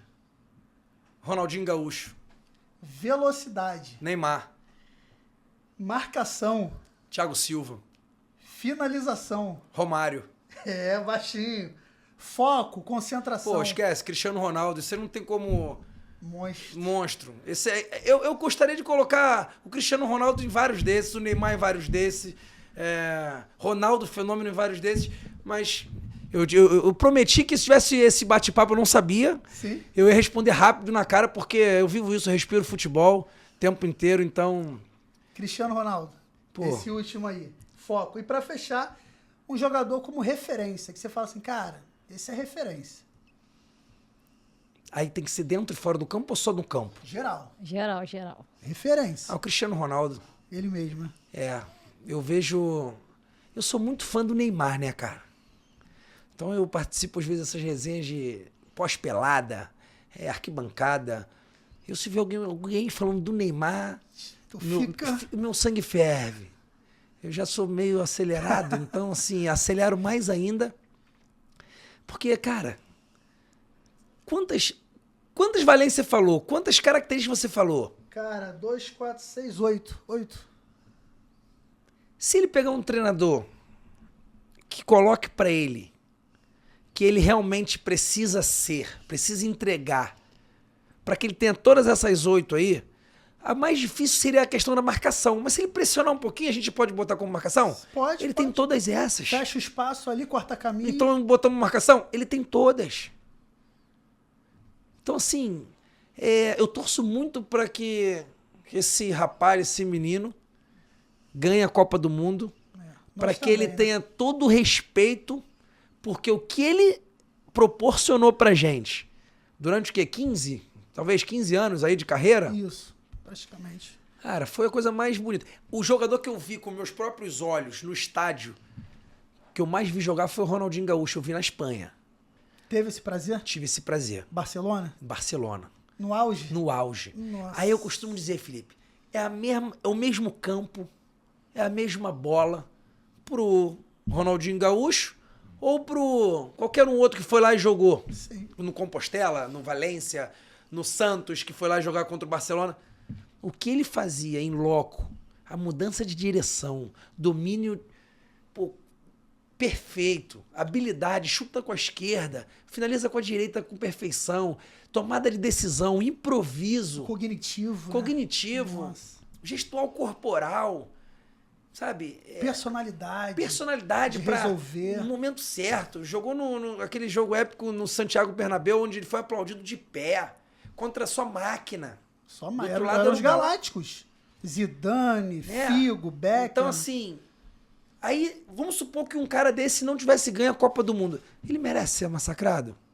Com certeza não. Esse menino Neymar, pela bola que ele joga, ele merece ser massacrado? Jamais. Mas aí é uma cultura. Então, aí lembra o que a gente bateu no nosso programa aqui? Que a gente falou tanto da parte emocional, que precisa estar preparado lá no Sub-10 para suportar isso? Isso aí. Viu como é que a gente consegue em Linkar, dois polos? Isso aí. O Neymar, que é o sonho de todo menino, que era o meu. Sim. Na minha época não era o Neymar, mas era esses outros. E a gente precisa lidar com a frustração, que é a que eu lido muito bem. Eu consigo lidar. Porque, na verdade, eu tomei muito mais pancadas do que tive felicidades dentro do futebol, que eu quero dizer, nesse nível. Veja bem, vou recapitular. Expectativa. O que eu tinha de expectativa, Entendi. Eu não consegui realizar tudo. Mas eu não tenho um pingo de frustração. Porque eu dei o meu melhor. É isso aí. Eu tentei de tudo. Esses dias eu olhando a caixa de e-mail de quando eu jogava, que na época eu comunicava, o quanto eu pedi. o quanto eu pedi para empresários, o quanto eu pedi... Que na minha época eu tinha poucos empresários. Hoje... Era muito fechado. Né? Hoje o cara bota uma roupa mais ou menos, vai lá, bota... É empresário. Ou fez um negocinho, é empresário. Né? Então, quando eu pedi para poder ter oportunidade, então eu dei o meu melhor. Faltou algumas coisas? Faltou, que em outro programa a gente vai se estender, a gente vai falar. Mas o principal eu entreguei, que é a vontade de conseguir. E eu não posso dizer que eu não sou realizado, porque, pô, 8 anos fora do Brasil, várias culturas, vários amigos, vivi disso. Construiu um legado. Tá construindo ainda. Estou construindo. E eu vivo de futebol. Já fiz outras coisas fora do futebol, mas que o futebol que me proporcionou para eu fazer. Tá preparado para chegar ali. Ou seja, o futebol é minha vida. E eu vivo dentro da minha empresa 24 horas pro futebol para poder entregar. E um dos principais motivos e fatores para o Manos da Bola existir, né, Simone? É esse amor pelo futebol, né? Eu joguei futebol, minha irmã também jogou, um tempo um pouco menor, mas ama futebol também. A gente vive, respira futebol. E aí, falando por mim, fui atleta, depois parei, aí estudei também, trabalhei em clubes, né, Madureira, Vasco, como treinador, auxiliar, enfim, observador. E eu falo, cara, o futebol, a gente tenta, entre aspas, não é que a gente tenta sair, mas a vida às vezes proporciona outras oportunidades, a gente vai, porque a gente também tem que viver, né, tem que se manter estável, mas o futebol puxa. E o futebol puxa. Imã. É um imã. Eu falo, cara, vamos falar de bola, vamos falar de futebol, as experiências. Porque o futebol ele não é só dentro de campo, não é só o atleta. O futebol, assim... É um mundo. É um mundo, sabe? É tanta oportunidade, tantas coisas que você pode estar ajudando e aprendendo e contribuindo, né, em troca de conhecimento. E isso que você está falando, pô, você não tem um pingo de frustração. Pô, que bom! E nem tem que ter, porque, pô, você deu o seu melhor, cara. Você hoje tem uma família linda, é um cara que está construindo ainda mais um legado, é um cara que, pô, tem o nosso respeito. A Simone sabe, eu falei, cara, os primeiros convidados da primeira temporada, não que depois outras temporadas, se Deus quiser, vão vir muito mais pessoas, mas vamos ter o cuidado, o carinho de trazer as pessoas que a gente vê também que são pessoas sérias, que trabalham, que se dedicam. E, basicamente, quando você falou que, pô, não tem essa frustração e você se realizou, legal, muito legal, parabéns, cara. E assim, quando nasceu, né, o Manos da Bola, né, como meu mano falou, a gente vive o futebol desde pequeno, né, que a gente começou ali já desde criancinha. Eu digo como menina que meu brinquedo predileto não era boneca, era bola. Minhas irmãs, que são, né, mais velhas do que eu sou a mais nova das meninas, elas estavam brincando de casinha, eu virava as costas e falei assim, não, casinha é chato. Eu ia pro quintal, tinha um quintal enorme lá na minha casa, os primos jogando futebol, tava lá no meio dos meninos, arrancando o tampão do pé, do dedo, que era tampão que o tempo todo ficava mais sem tampão, né? Descalça, era o paralelepípedo mesmo, 2 chinelinhos ali, e vambora, só precisava disso, 2 chinelos e uma bola, já tava bom. E essa era a minha alegria, e foi. Então, assim, isso é muito importante. A gente ter esse sonho, assim como, ainda que possa não ter ocorrido dentro do campo, profissionalizou, não profissionalizou, enfim. Na minha época já era mais difícil, né? Que eu sou da geração de Marta, a gente tem a mesma idade. E até por ser futebol feminino, que tinha exatamente, a gente tem a mesma idade. Então, assim, as escolhas. Eu escolhi viver do futebol, sim, mas eu tinha que fazer uma escolha naquele momento. Eu largava tudo, como Marta e outras fizeram, para arriscar, ou eu tentava fazer esse sonho ser gerado próximo da minha família, que eu também tive muito esse cuidado da questão de ter a família perto. Eu não tive coragem de largar a minha família para arriscar. E eu não me arrependo porque eu tentei enquanto podia ali, enquanto estava perto, mas a paixão continua. E, né, a gente continua vivendo futebol, no extracampo, estudamos também, como o Léo falou, nos especializamos e continuamos nos especializando, que a gente continua estudando, não paramos e não vamos parar, porque é como um exercício, né? Que a gente, como profissional de educação física, a gente fala que a musculatura ela tem que estar ali em movimento. Não podemos atrofiar. Não podemos atrofiar. E assim é o estudo. A gente tem que estar continuando se especializando e se aprimorando constantemente para que a gente venha fazer essa diferença. Então, para a galera aí, seja qual seja o sonho que você tenha, profissional, pessoal, enfim, seja qual for, não aceite nenhuma frustração que você tenha passado lhe limitar. Continue, busque, seja de uma forma ou de outra, mas sempre com a consciência, sempre buscando fazer de forma justa, de forma íntegra, porque é pra gente almejar, não digo sucesso, mas pra gente conquistar na vida, isso aí eu não digo em forma financeira, mas de caráter, que se a pessoa não tem caráter, ela pode ter o dinheiro que for. Não compensa. A gente tem que ter caráter, um caráter bom, um caráter que vai estar somando na vida de outras pessoas. Então, isso é o que faz toda a diferença para a nossa vida. Porque o dinheiro é uma consequência que ajuda a gente a sobreviver. Mas ele nunca vai poder ser importante, não pode ser a parte principal para a nossa vida. Então, assim, o caráter é o que fala quem a gente é. É a gente ser íntegro, é a gente ser justo, é a gente querer agregar na vida das pessoas. É isso que a gente tem que buscar fazer para que o mundo seja melhor em meio a toda essa turbulência que a gente vê ao nosso derredor, né? Com certeza. Então, e a próxima aí contigo? É verdade, olha eu mesmo, né? Isso. Então vamos lá. E falando de família, né, que foi algo que eu acabei de comentar, né? O motivo de eu não ter arriscado sair, e é uma parte da minha vida que eu também prezo muito.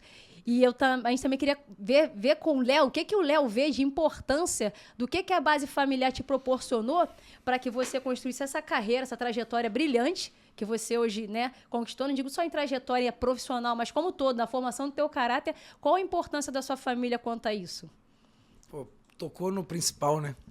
E temos também a fotinha da família aí do Léo, para compartilhar, pra gente conhecer a família dele. Tem um pouquinho aí da história dele. Um pouquinho da história dele aí, vai Não, apresentar. A família, ela é o principal. Eu lá no escritório tenho a foto da minha família, pertinho, que eu olho todo dia, e é por eles que eu tenho feito tudo. Começando lá atrás com meu pai e com a minha mãe, que foram super importantes para me preparar para esse mundo, principalmente os valores. Ali uma foto com meu filho orando na igreja. Pequenininho ali, né? Bem pequenininho, já com a mãozinha. O meu pai e minha mãe foram essenciais também para que eu pudesse chegar aonde eu cheguei e continuar, né? Ali a foto do meu pai, minha mãe, meu filho e minha esposa. E foram importantes porque me apoiaram desde sempre, me ajudaram a realizar esse sonho tão difícil. As crianças que estão assistindo, os jogadores que já conseguiram realizar seu sonho, esse sonho, sabe o quanto é difícil chegar. Me ajudaram por não me bajular, deixaram muitas vezes fora da zona de conforto, e isso foi primordial para que eu pudesse lutar por mim. Sim. E eu saí muito cedo de casa, em busca do meu sonho. Eu lembro uma situação que quando eu fui para a Espanha a primeira vez, eu me despedindo da minha mãe, eu falei para ela assim, eu vou e só volto no ano que vem, porque eu vou jogar bola lá na Espanha. E eu fui numa excursão, né, para a Espanha para mostrar os jogadores. Uhum. E eu fui o único que fiquei na Espanha. Eles iam para Espanha 15 dias e 15 dias de Vietnã. O único jogador que teve contrato para ficar na Espanha fui eu. Eu até fico emocionado porque só eu sei o que eu passei lá sozinho. Eu lembro que eu fui me despedir dos meus companheiros dentro do ônibus para eu descer para ficar junto com o empresário, eu com um travesseiro que eu levei da minha casa, porque eu falei, não sei como é que vai ser lá. Claro, né? Hoje é fácil, né? Internet, tudo. E eu, para falar com a minha mãe, na época eu não era casado, e com meu pai, eu falava num cartãozinho, tinha que raspar vários números para falar, olha, eu tô tudo bem aqui, por aqui, tchum, desligava. E o meu pai, na verdade é meu padrasto, mas é meu pai, foi o cara que mais me apoiou, foi o cara que mais acreditou que eu pudesse ser jogador. Teve um momento na base que eu me deparei com uma frustração. Frustração, essa palavra frustração é quando a gente recebe algo que a gente tinha expectativa e não acontece. Sim. E eu queria largar. E ele falou assim, não, você chegou até aqui, agora que está perto dos juniores, perto de começar o negócio, você vai largar? Não, eu seguro a onda, porque eu já me cobrava Pô, não tô ganhando nada. Ajudar dentro de casa. Naquele momento não precisava, sabe? Graças a Deus não precisava. Porque a nossa vida melhorou muito depois que o meu padrasto entrou na nossa vida, né? Assumiu a nossa família e ele conseguiu tocar, né? Então não precisava. Mas era meu, a minha vontade de ganhar, a minha vontade de ter as minhas coisas. E ele foi essencial para que eu continuasse. E eu, graças a Deus, consegui. Fiz meu contrato profissional no Vasco. Consegui realizar o meu sonho de botar a camisa de um grande clube. Então a minha família, ela realmente, sem ela, eu não iria conseguir nada. E depois veio a minha esposa, que foi o pilar no momento que eu tinha que me estruturar. E para ela que eu corria naquele momento, porque ela largou a vida dela que ela tinha toda estruturada para seguir um sonho de um cara que ela tinha conhecido com 7 meses, já pedi ela em casamento, e a gente hoje, nós temos 15 anos de casado, e seguimos por esse mundão, e ela sempre junto comigo. Então, assim, o que falar? E logo depois veio meu filho, quando eu parei, logo depois, não, bem depois, né? Fui papai velhinho. Velhinho não, tá novo ainda. É para ele hoje que eu vivo. Eu olho ele todo dia e eu tenho que acertar, irmão. Eu tenho que acertar. Eu preciso acertar. O acertar é ser do bem, é ser um exemplo para eles. Então eu não sou nada sem a minha família. Minha família realmente é muito importante na minha trajetória. Muito bom, né? Pô, maravilhoso, Léo. Porque assim, a gente vê a essência do que a família traz. E assim, você falando, a gente vê aí a tua, né, ser emocionado. A verdade, né? A gente vê que a pessoa fala com a boca, mas vem da alma. E isso é fundamental. Então, assim, que essa base familiar, né, infelizmente nem todos têm, né? Quem tem é um privilégio, né? Então, assim, quem tenha dê valor e quem não tenha, de alguma forma vai estar sendo cuidado. Talvez não por alguém do próprio sangue, mas sempre vai ter alguém ali que Deus, ele vai sempre estar cuidando, né? Primeiro ele, né? Mas depois ele sempre vai estar enviando alguém para poder cuidar. Então, assim, independente da situação que a pessoa passe, você vê que em todos os momentos é a tua família que estava ali. Você sempre teve amigos, né? Com certeza sempre teve ali rodeado de amigos, mas sempre, quando a gente precisa, sempre, claro, primeiramente Deus, e depois a gente vem ali e sabe que a nossa família também é um presente que Deus traz pra gente. Então, parabéns aí pela essa família linda que você tem, que Deus continue abençoando mais e mais. Com certeza. Amém. Amém. Eu costumo dizer lá no escritório o seguinte, até serve para o futebol.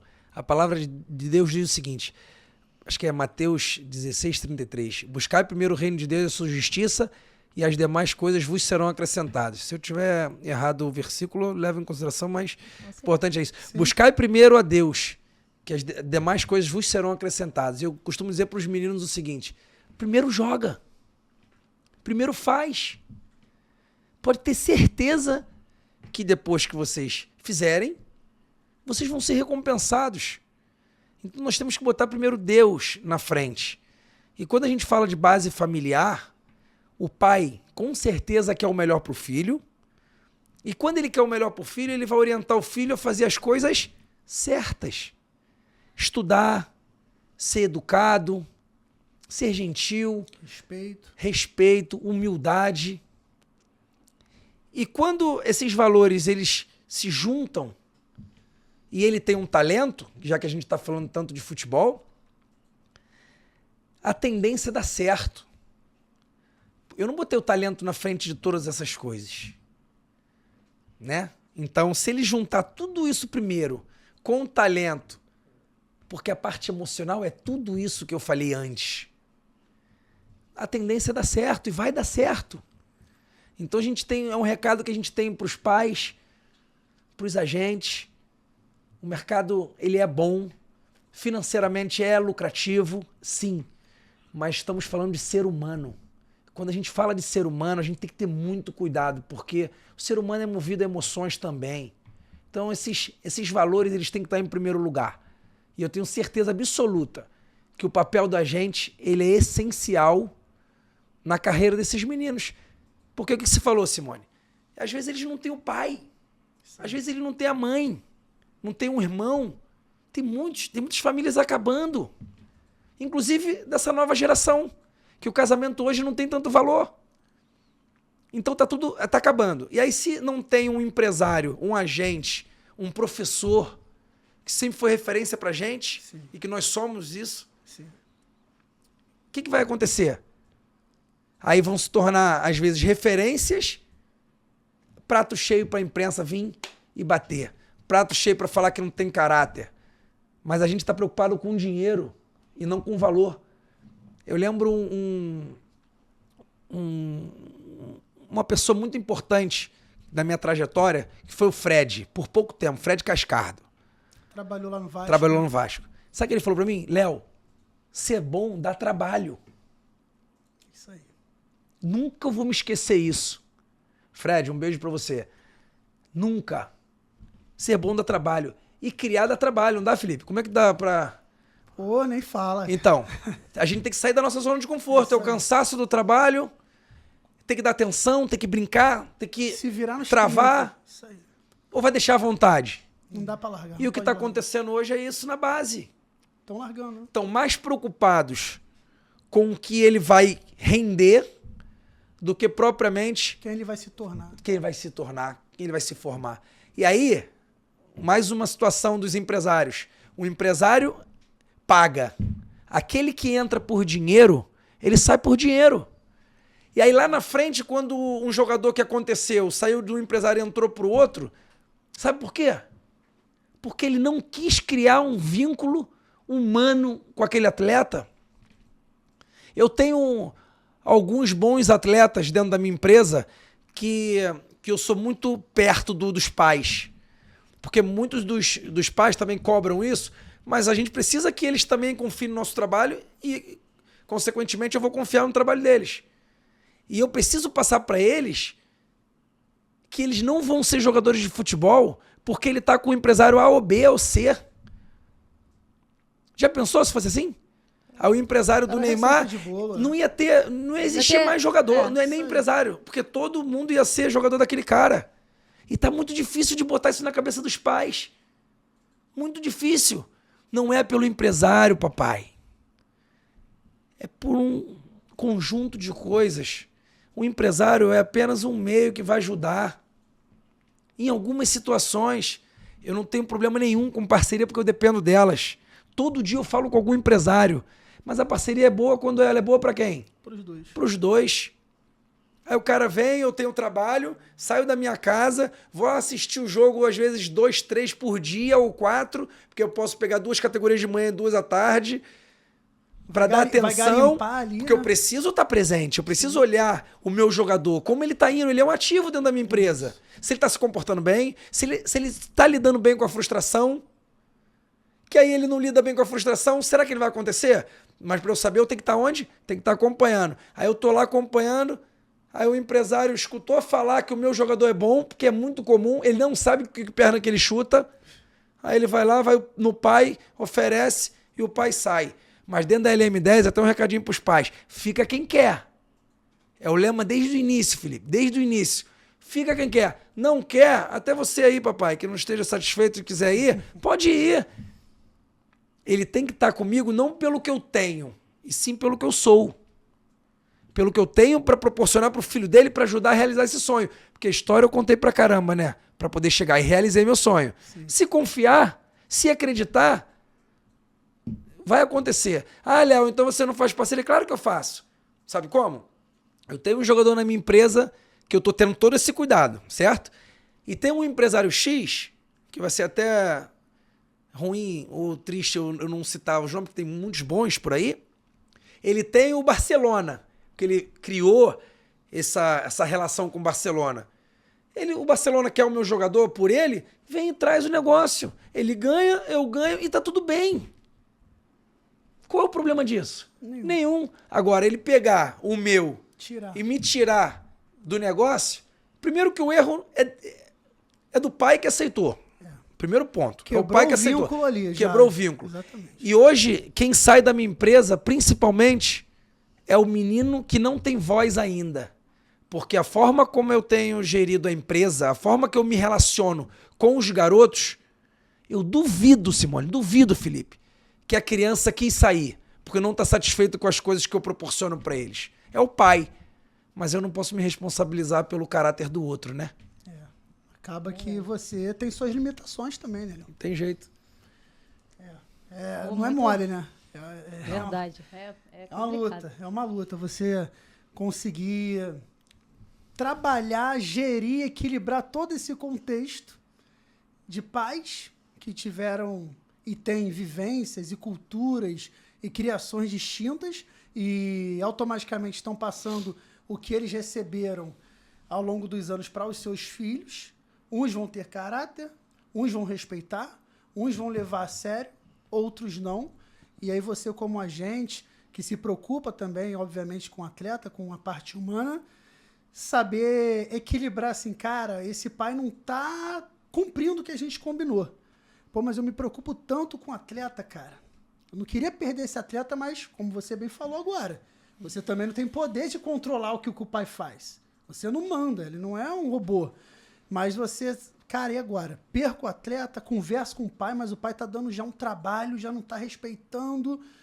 Mas aí, se esse atleta for por esse caminho, pode ser que ele se perca. Não é simples, né? É complexo. Se eu deixar com que talvez a razão não pode ser emoção. A razão do trabalho, do que pratica o mercado, eu vou ter que ceder. E não é o certo. Porque se isso já está me trazendo um problema, enquanto ele é pequeno, você imagina quando ele tiver ali com 15, 16, com 16 para 17 já pode até jogar no profissional, por uma questão de capacidade física, emocionais, fisiológicas, etc. E aí, aquela confiança e o poder que o pai ainda tem sobre a criança, que já é um adolescente, eu vou ficar com essa, entre aspas, dor de barriga? Não, eu prefiro liberar, como já fiz várias vezes dentro da empresa. Eu liberei muito mais jogadores por esse tipo de problema do que eu perdi por escolhas de ir para um outro escritório. Isso não é para se vangloriar e nem para ficar muito preocupado. Né? Foi uma escolha. É do jogo. É do jogo. Porque eu tenho uma direção. E eu sei que eu posso ter perdido talvez um grande jogador nesse caminho por eu não ter tido paciência, não é paciência, mas ter fugido do que eu acredito por causa de uma futura operação que pode ser que aconteça. Porque você sabe que a proporção é muito maior para não acontecer qualquer um, para assustar eles um pouquinho. É muito mais fácil os meninos não serem do que serem. Muito maior. E os pais não querem que eles sejam jogadores de futebol. Eles querem que ele seja jogador do primeiro escalão. Isso aí. Entende? Então eu não vou admitir esse tipo de coisa dentro da empresa. Se eu sentir que vai me trazer problema, que vai me acarretar algum tipo de problema, eu libero na hora. E sem nenhum ressentimento. Porque é totalmente contraditório por aquilo que eu falo, que eu vivo e o que eu acredito. Os valores, né? Exato. E aí, Léo, hoje, quais são os sonhos do Léo, os objetivos no momento atual que você está vivenciando, né? Como agente e até como pessoa, seja os sonhos, objetivos profissionais ou pessoais. Daqui para frente, como é que o Léo se vê? O que é que você está buscando? Eu sonho todo dia, né? E sonho, eles servem para serem vividos e realizados. Eu já realizei alguns. Te confesso que eu coloco os sonhos como prioridades de acordo com o que eu posso realizar. E até agora eu já realizei grande parte do que eu planejei. Profissionalmente falando, o meu sonho é fazer com que a minha empresa cresça muito, que eu consiga chegar num patamar bem reconhecido dentro do mercado, mas com estrutura humana, que eu consiga trazer pessoas para trabalhar comigo com os pensamentos alinhados aos meus, seja 50, 60, 70, 80, seja lá a porcentagem que for, para que eles possam colocar em prática tudo aquilo que eu acredito.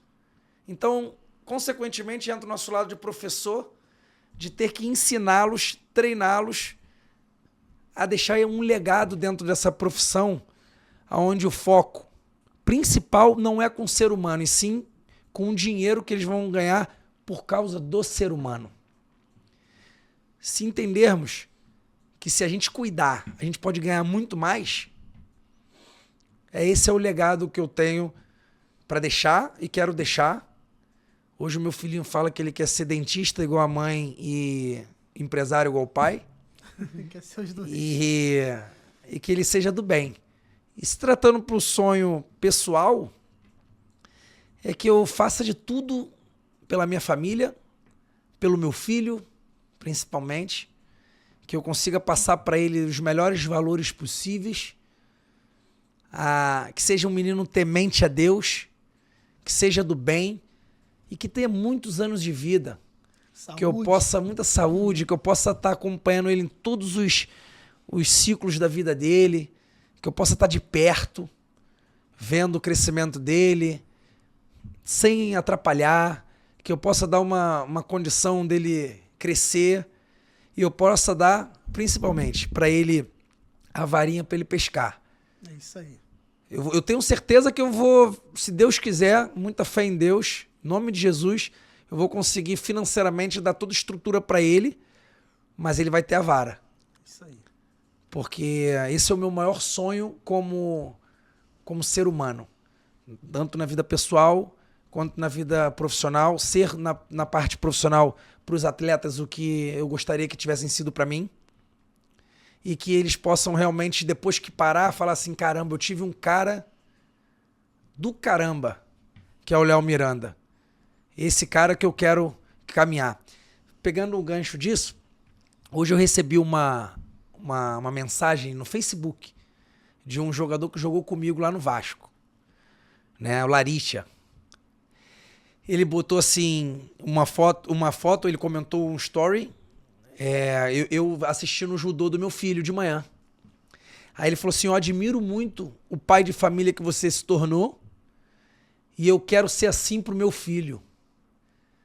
Cara, eu fiquei pensando assim, isso ele viu pelo story do Facebook, porque o meu pessoal ele é fechado e o meu da empresa ele é aberto. Então, às vezes eu me confundo, até vou postar no da empresa, acabo postando no outro e vice-versa, mas eu tenho tentado evitar expor muito a minha vida social com a minha família, por essas maldades que tem no mundo, mas é super importante que eu faça de uma forma ou de outra, porque a ferramenta do Instagram, hoje em dia, do Facebook, as redes sociais, ela alcança muita gente.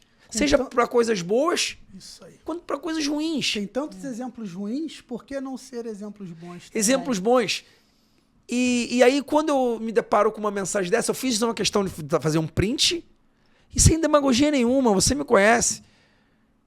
Eu fiz questão de agradecer a ele, mas que os pais possam fazer isso com seus filhos. Para que a gente lá na frente, se o filho não deu certo, por algum motivo, essa culpa não pode ser nossa. Então, o cuidado e o recado que eu tenho para os pais é que façam o melhor pelos seus filhos com moderação, com equilíbrio, para que eles possam se tornar seres humanos do bem. Porque esse mundo está tão ruim, sem valor.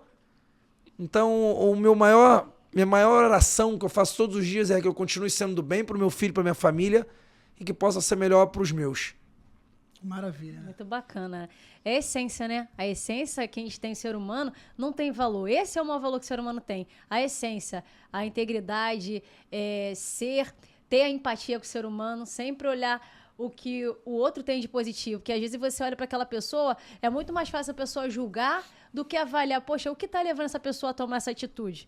Né? Você ser empático com o outro, você olhar por detrás do bastidor.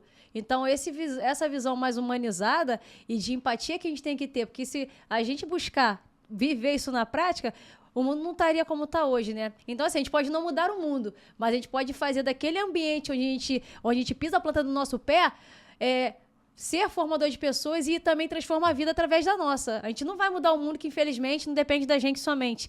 Mas aonde a gente estiver, a gente pode inspirar pessoas, a gente pode ajudar pessoas a ser melhor na vida. Não que a gente ia ser nada de melhor ou não, mas a gente tem que buscar ter isso de bom. É o que você falou. É algo que a gente tem que pedir ali todo dia a Deus e também fazer a nossa parte, né? Não é só a gente pedir, mas a gente buscar colocar isso em prática. Que aí, né, a gente faz isso acontecer e a gente passa também essa visão e essa forma positiva para outras pessoas. E só complementando esse gancho aí de vocês, a gente tem que entender que de alguma forma ou de outra, a gente está sempre sendo visto, né? E não só por estar sendo visto, mas até por questão de caráter, né, de querer ser do bem, como a gente está falando aqui, de alguma forma, às vezes, a gente está abençoando, ajudando, ou dando um exemplo, ou fortalecendo alguém sem nem estar percebendo.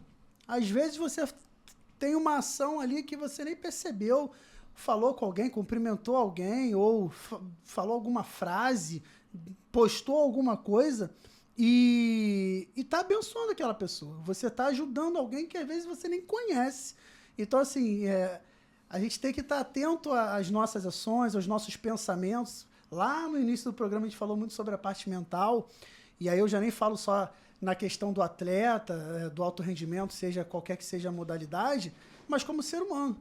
Se a gente não cuidar do nosso mental, da nossa parte psicológica ali, dos nossos pensamentos, automaticamente as nossas ações podem não ser tão boas, né? Porque nós somos seres humanos. Então, cuida, pessoal, da sua parte mental.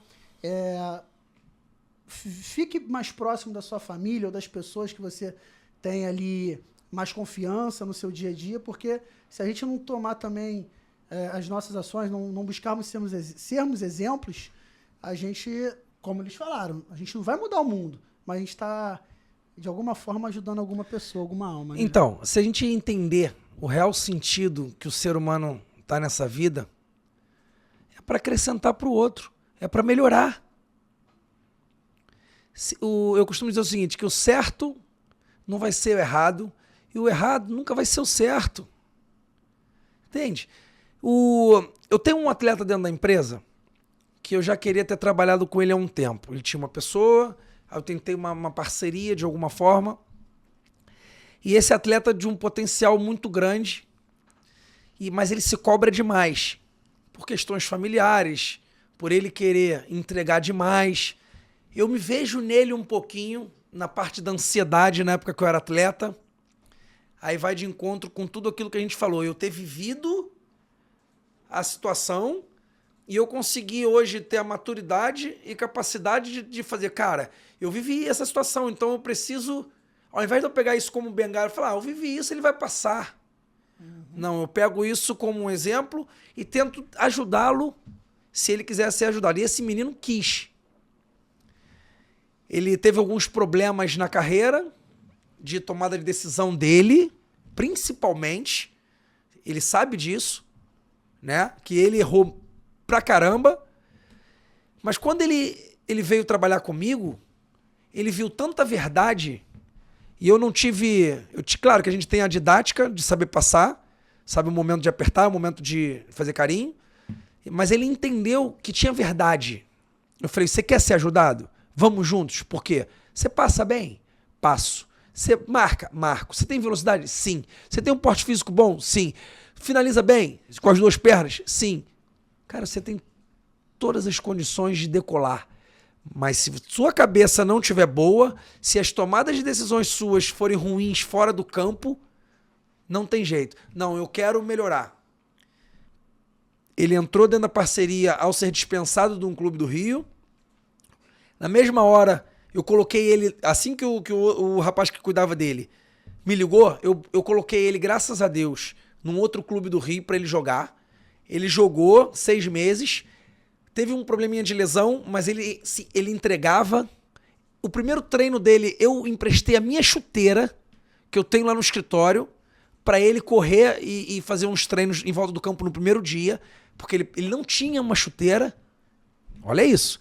Um jogador de 24 anos. Não tinha chuteira. Não tinha chuteira naquele momento.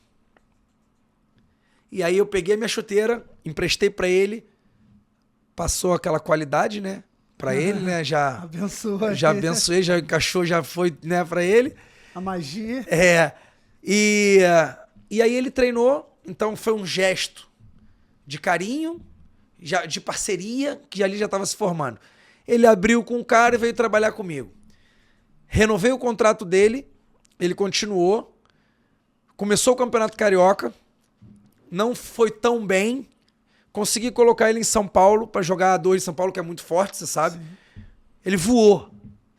Só que nesse tempo, eu fui todos os jogos dele, ele entrando ou não, com chuva ou não.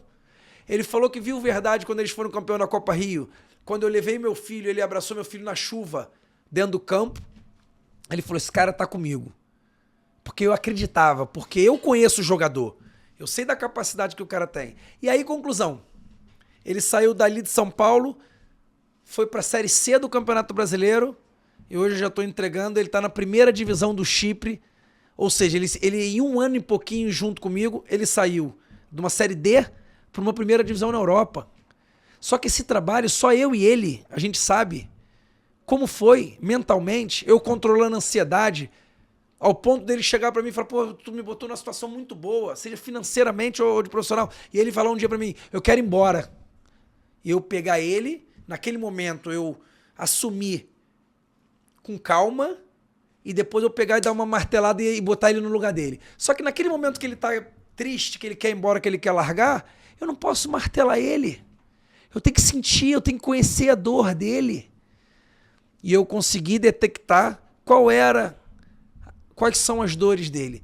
Hoje o menino tá na primeira divisão, a esposa dele vai viajar agora, ele casou, nós conseguimos fazer a transferência dele de um time da Série C para a primeira divisão, ele teve que casar, tá buscando a Deus, é um menino de fé, só que só eu e ele sabemos o que a gente tem feito nessa gestão humanizada para ele hoje fez a pré-temporada na Grécia, tá arrebentando, tá com a casa dele, vai ter carro, vai ter uma condição de salário muito melhor do que ele estava aqui, e isso é um trabalho humano, entende? Com certeza. Só que a gente não acabou, tem que ser todo dia mais um pouquinho.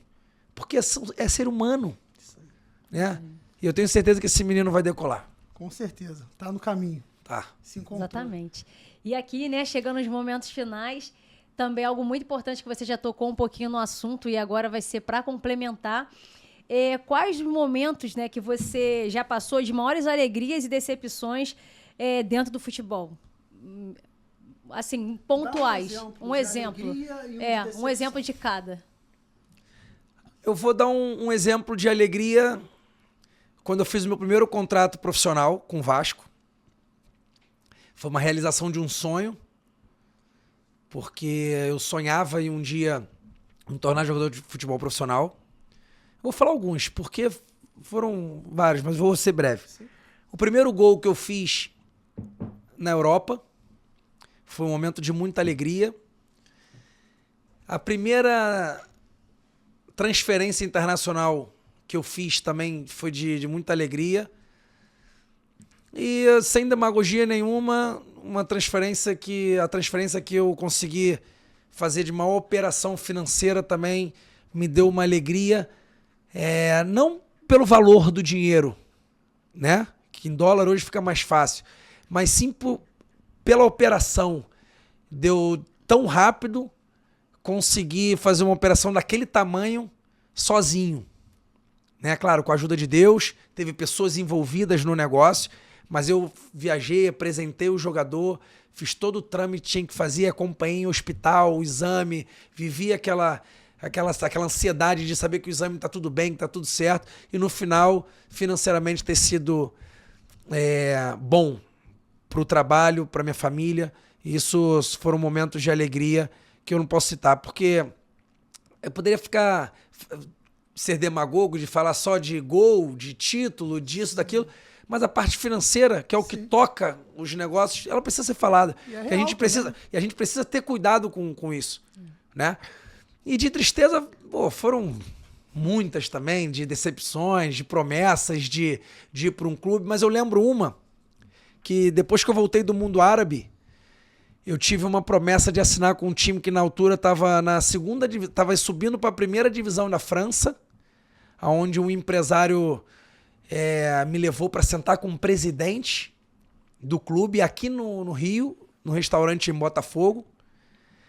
Contrato na mesa, iriam 3 jogadores para lá, brasileiro, eu, o Lene, lembra do Lene? Do Fluminense, e o Boquita, que jogou no Corinthians. Exato.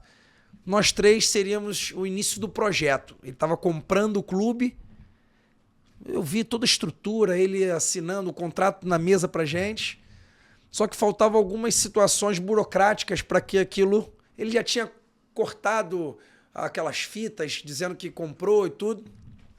Fizemos o contrato e acabou que não deu certo. Foram vários clubes que eu tive promessa de ir, mas essa poderia ser uma guinada na minha carreira, que aí eu estaria dentro do mercado de primeiro escalão do futebol mundial. Então foi uma situação que me deixou triste, mas eu, como meus amigos costumam falar, eu sou casca grossa, eu preferi olhar aquilo como me preparando para que eu não coloque tanta expectativa nas coisas. Verdade. Então aquilo me preparou para que eu passasse por qualquer coisa sem tanto dano mental, emocional, físico. Então até nos momentos ruins eu consigo tirar coisas boas para poder seguir. E eu sei que vão ter várias. Dentro da minha carreira como agente, o primeiro jogador que eu comecei a ajudar, financeiramente falando, olha que ironia, não sei se é ironia ou... Não, ironia não, coisa de Deus mesmo para me ensinar e para me mostrar que é real esse mundo que eu estou vivendo. Eu, no início, eu não ajudava financeiramente, mas essa família eu passei a ajudar. Uma pessoa de um clube do Rio pediu por essa família que estavam com problema, consegui emprego para o pai, consegui ajudar financeiramente, ele precisava viajar para outro estado, para outra cidade do Rio e voltar, eu pagava a passagem dele para ir e voltar, e foi o primeiro cara que me traiu para ir para outro empresário. E aí foi uma tristeza que... Mas a tristeza durou bem rapidinho, acho que foi algumas horas. Como casca grossa é firme, já virou a chave. Virou uma chave e vamos embora. E não é a primeira, não vai ser a última, hein? É verdade, verdade. Mas vamos pra cima. É isso aí. Não pode parar, né? Não pode se frustrar. Se frustra, mas recomeça. Vira a página. Normal. E Deus abre um novo caminho. Aí quando esse toca, porta que Deus abre, homem nenhum fecha. É isso aí, com certeza. E aí, para fechar, Léo, aí o último tópico do programa, passa aí um recado pra galera de casa, para os pais de atleta e até para os próprios atletas. O que é que o pai, até porque você trabalha com muitos atletas menor de idade, que ainda estão começando a carreira ali, o que é que o pai do atleta e o atleta precisam procurar no agente para que consigam ter uma possível carreira de sucesso, né? O que é que você dá de recado para esses pais, até na questão de lidar, de relacionamento, do dia a dia? Deixa um recado na experiência que você adquiriu para essa galera.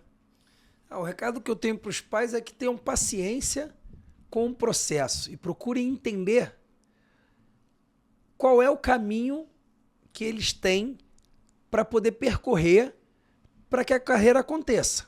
É o primeiro passo, o pai ter paciência, deixar que a criança com 10 anos faça coisas de crianças de 10 anos, de 11, 12 e assim sucessivamente. Paciência. E ao procurar o agente, procurar saber, primeiramente, quem é o dono da empresa que ele está procurando, se o dono da empresa entende de futebol num contexto global, para que ele possa saber o que ele pode fazer para acrescentar na sequência da carreira da criança. E o principal, não pressionar o protagonista, deixar com que o protagonista desenvolva, e aí o agente tem que ser ferramenta importante para que ele possa ajudá-los a tomar a melhor decisão, conhecendo o mercado, entendendo sobre parte tática, técnica, física, para que ele seja mais assertivo. E aos jogadores profissionais, continuar se dedicando, continuar buscando entender, primeiramente, da sua capacidade, Porque é importante o atleta profissional entender as suas limitações e até onde ele pode chegar, porque muitos estão perdendo tempo com o status de jogar a Série B, Série C e buscar jogar na Série A, ou estar numa Série A, e tem muitos mercados lucrativos financeiramente e que pode dar uma condição para ele de projeção muito maior do que eles ficarem jogando campeonatos de Série C ou Série B. Haja vista que o dólar está cada vez mais valorizado, então um cara que ganha 15 mil reais ou 20 mil reais no Brasil e ele tem uma proposta de 8 mil dólares, que é bem normal, ele está ganhando mais do que o dobro do que ele está ganhando no Brasil, jogando num nível maior, porque se ele sai de uma Série B ou Série C e vai para uma Série A de qualquer país que pague isso para ele, ele já vira jogador de primeiro nível. E vai ser muito menos exigido do que jogando a Série A, ou Série B ou Série C, porque o nível no Brasil é muito alto. Então fiquem atentos, vocês jogadores profissionais, a esses empresários que têm esses mercados, porque realmente tem muita coisa boa e tem muito jogador perdendo tempo. Maravilha. Então, Léo, o Manos da Bola agradece de verdade aí a tua presença. Foi aí uma troca de muito aprendizado. Ter você aqui conosco foi um prazer imenso, né? A gente já se conhecia, né? De um tempo atrás, sempre se falando, e é gratificante, né? Ter pessoas como o teu caráter, com a tua vivência, com a tua experiência, para agregar também, não só falando de futebol, mas como pessoa, como ser humano mesmo. Foi um prazer receber aqui você com a gente e espero que tenham aí novas oportunidades, né? Com certeza. Obrigada, Léo, por conhecer mais um pouquinho da tua trajetória, compartilhar aí com toda a galera que está conectada com a gente. Muito mais do que ser um bom profissional, é ser uma pessoa de caráter, e você, né, entregou isso aqui para toda a galera, conhecer um pouco mais da tua pessoa, né, como ser humano, não só como profissional. E eu creio que também agregou muito, não só para os atletas, para os pais dos atletas que estão assistindo hoje, mas para o público como um todo, porque a gente não falou só de futebol, a gente falou de vida, de experiências, de crescimento, de evolução. Acho que todos nós, seres humanos, temos que ter isso dentro de nós e, acima de tudo, caráter, que é o que todos nós temos que prezar. Muito obrigada aí mais uma vez, tá? E a gente está aí também, né, agradecendo a galera que está conectado com a gente todo esse tempo e que vocês vão ter aproveitado muito, tenha tido êxito para vocês, porque o objetivo de todos nós, né, aqui dos Manos, não é só simplesmente entregar algo relacionado ao esporte, mas sim em buscar entregar transformações de vida, entregar conteúdos produtivos que venham agregar na vida de vocês. Então a gente passa a bola. Pra vocês, mata no peito. Siga o Manos da Segue Bola. a gente lá na rede social. LM10 Esporte. LM10 Esporte. Fala um pouquinho da tua rede social aí pra galera, Léo. Divulga aí da tua empresa, redes sociais. Antes de qualquer coisa, eu quero agradecer o convite. Fico lisonjeado pelo convite, a forma como é que vocês me receberam aqui. Parabenizar os pais de vocês, porque 2 irmãos trabalhando juntos, da forma como vocês trabalham, da forma como vocês são inteligentes, isso tem tudo a ver com o que a gente falou sobre a base familiar. E isso é muito bonito. As pessoas precisam saber disso. Eu não tenho dúvida que vocês vão alcançar milhares de pessoas. Já é sucesso, né? E eu fico muito feliz em poder ser o 7º episódio. Isso aí. E eu tenho certeza que vão vir centenas e milhares. Amém. Eu nunca vou esquecer o momento que vocês me convidaram, desse momento de troca. E eu espero estar voltando aqui num outro momento. As portas estão abertas da empresa. E sigam a LM10 Esporte. Tanto vocês, jogadores profissionais, quanto fãs de futebol. Eu estou sempre postando sobre a minha vida, sobre a carreira dos jogadores, sobre as transferências. Vira e mexe, eu posto umas outras coisas também interessantes. Então, LM10 Esporte. Estou em contato com vocês. Obrigado mais uma vez a todos aqueles que deixaram de fazer alguma outra coisa para poder estar nos assistindo. E sigam essas feras aqui, porque eu tenho certeza que da forma que eles mataram no peito e jogaram, É isso aí. eu devolvo para vocês também. Valeu? É isso Um aí, beijo galera. grande a todos. É isso aí, galera. Então segue as nossas redes sociais, @Manos da Bola, tanto no Instagram como no YouTube, também no TikTok, a galera que fica aí, ó, passando no TikTok. Veja o conteúdo que vem acrescentar na vida de vocês, como Manos da Bola. Não só fiquem fuxicando nossa rede social, mas segue lá, que tem muita galera lá que tá fuxicando, tá ali, ó, curtindo nosso conteúdo, mas não segue. Dá uma like lá, dá essa força. Vamos lá, galera. A gente conta com vocês. Agora sim a gente pode passar a bola, Agora né? vai. E eu quero ver, depois desse pedido aqui, quero ver se vocês vão cumprir. Vamos lá. Mata Então, no peito, galera. Segura. Manos da Bola. Abraço. Tamo junto. tamo Valeu. junto.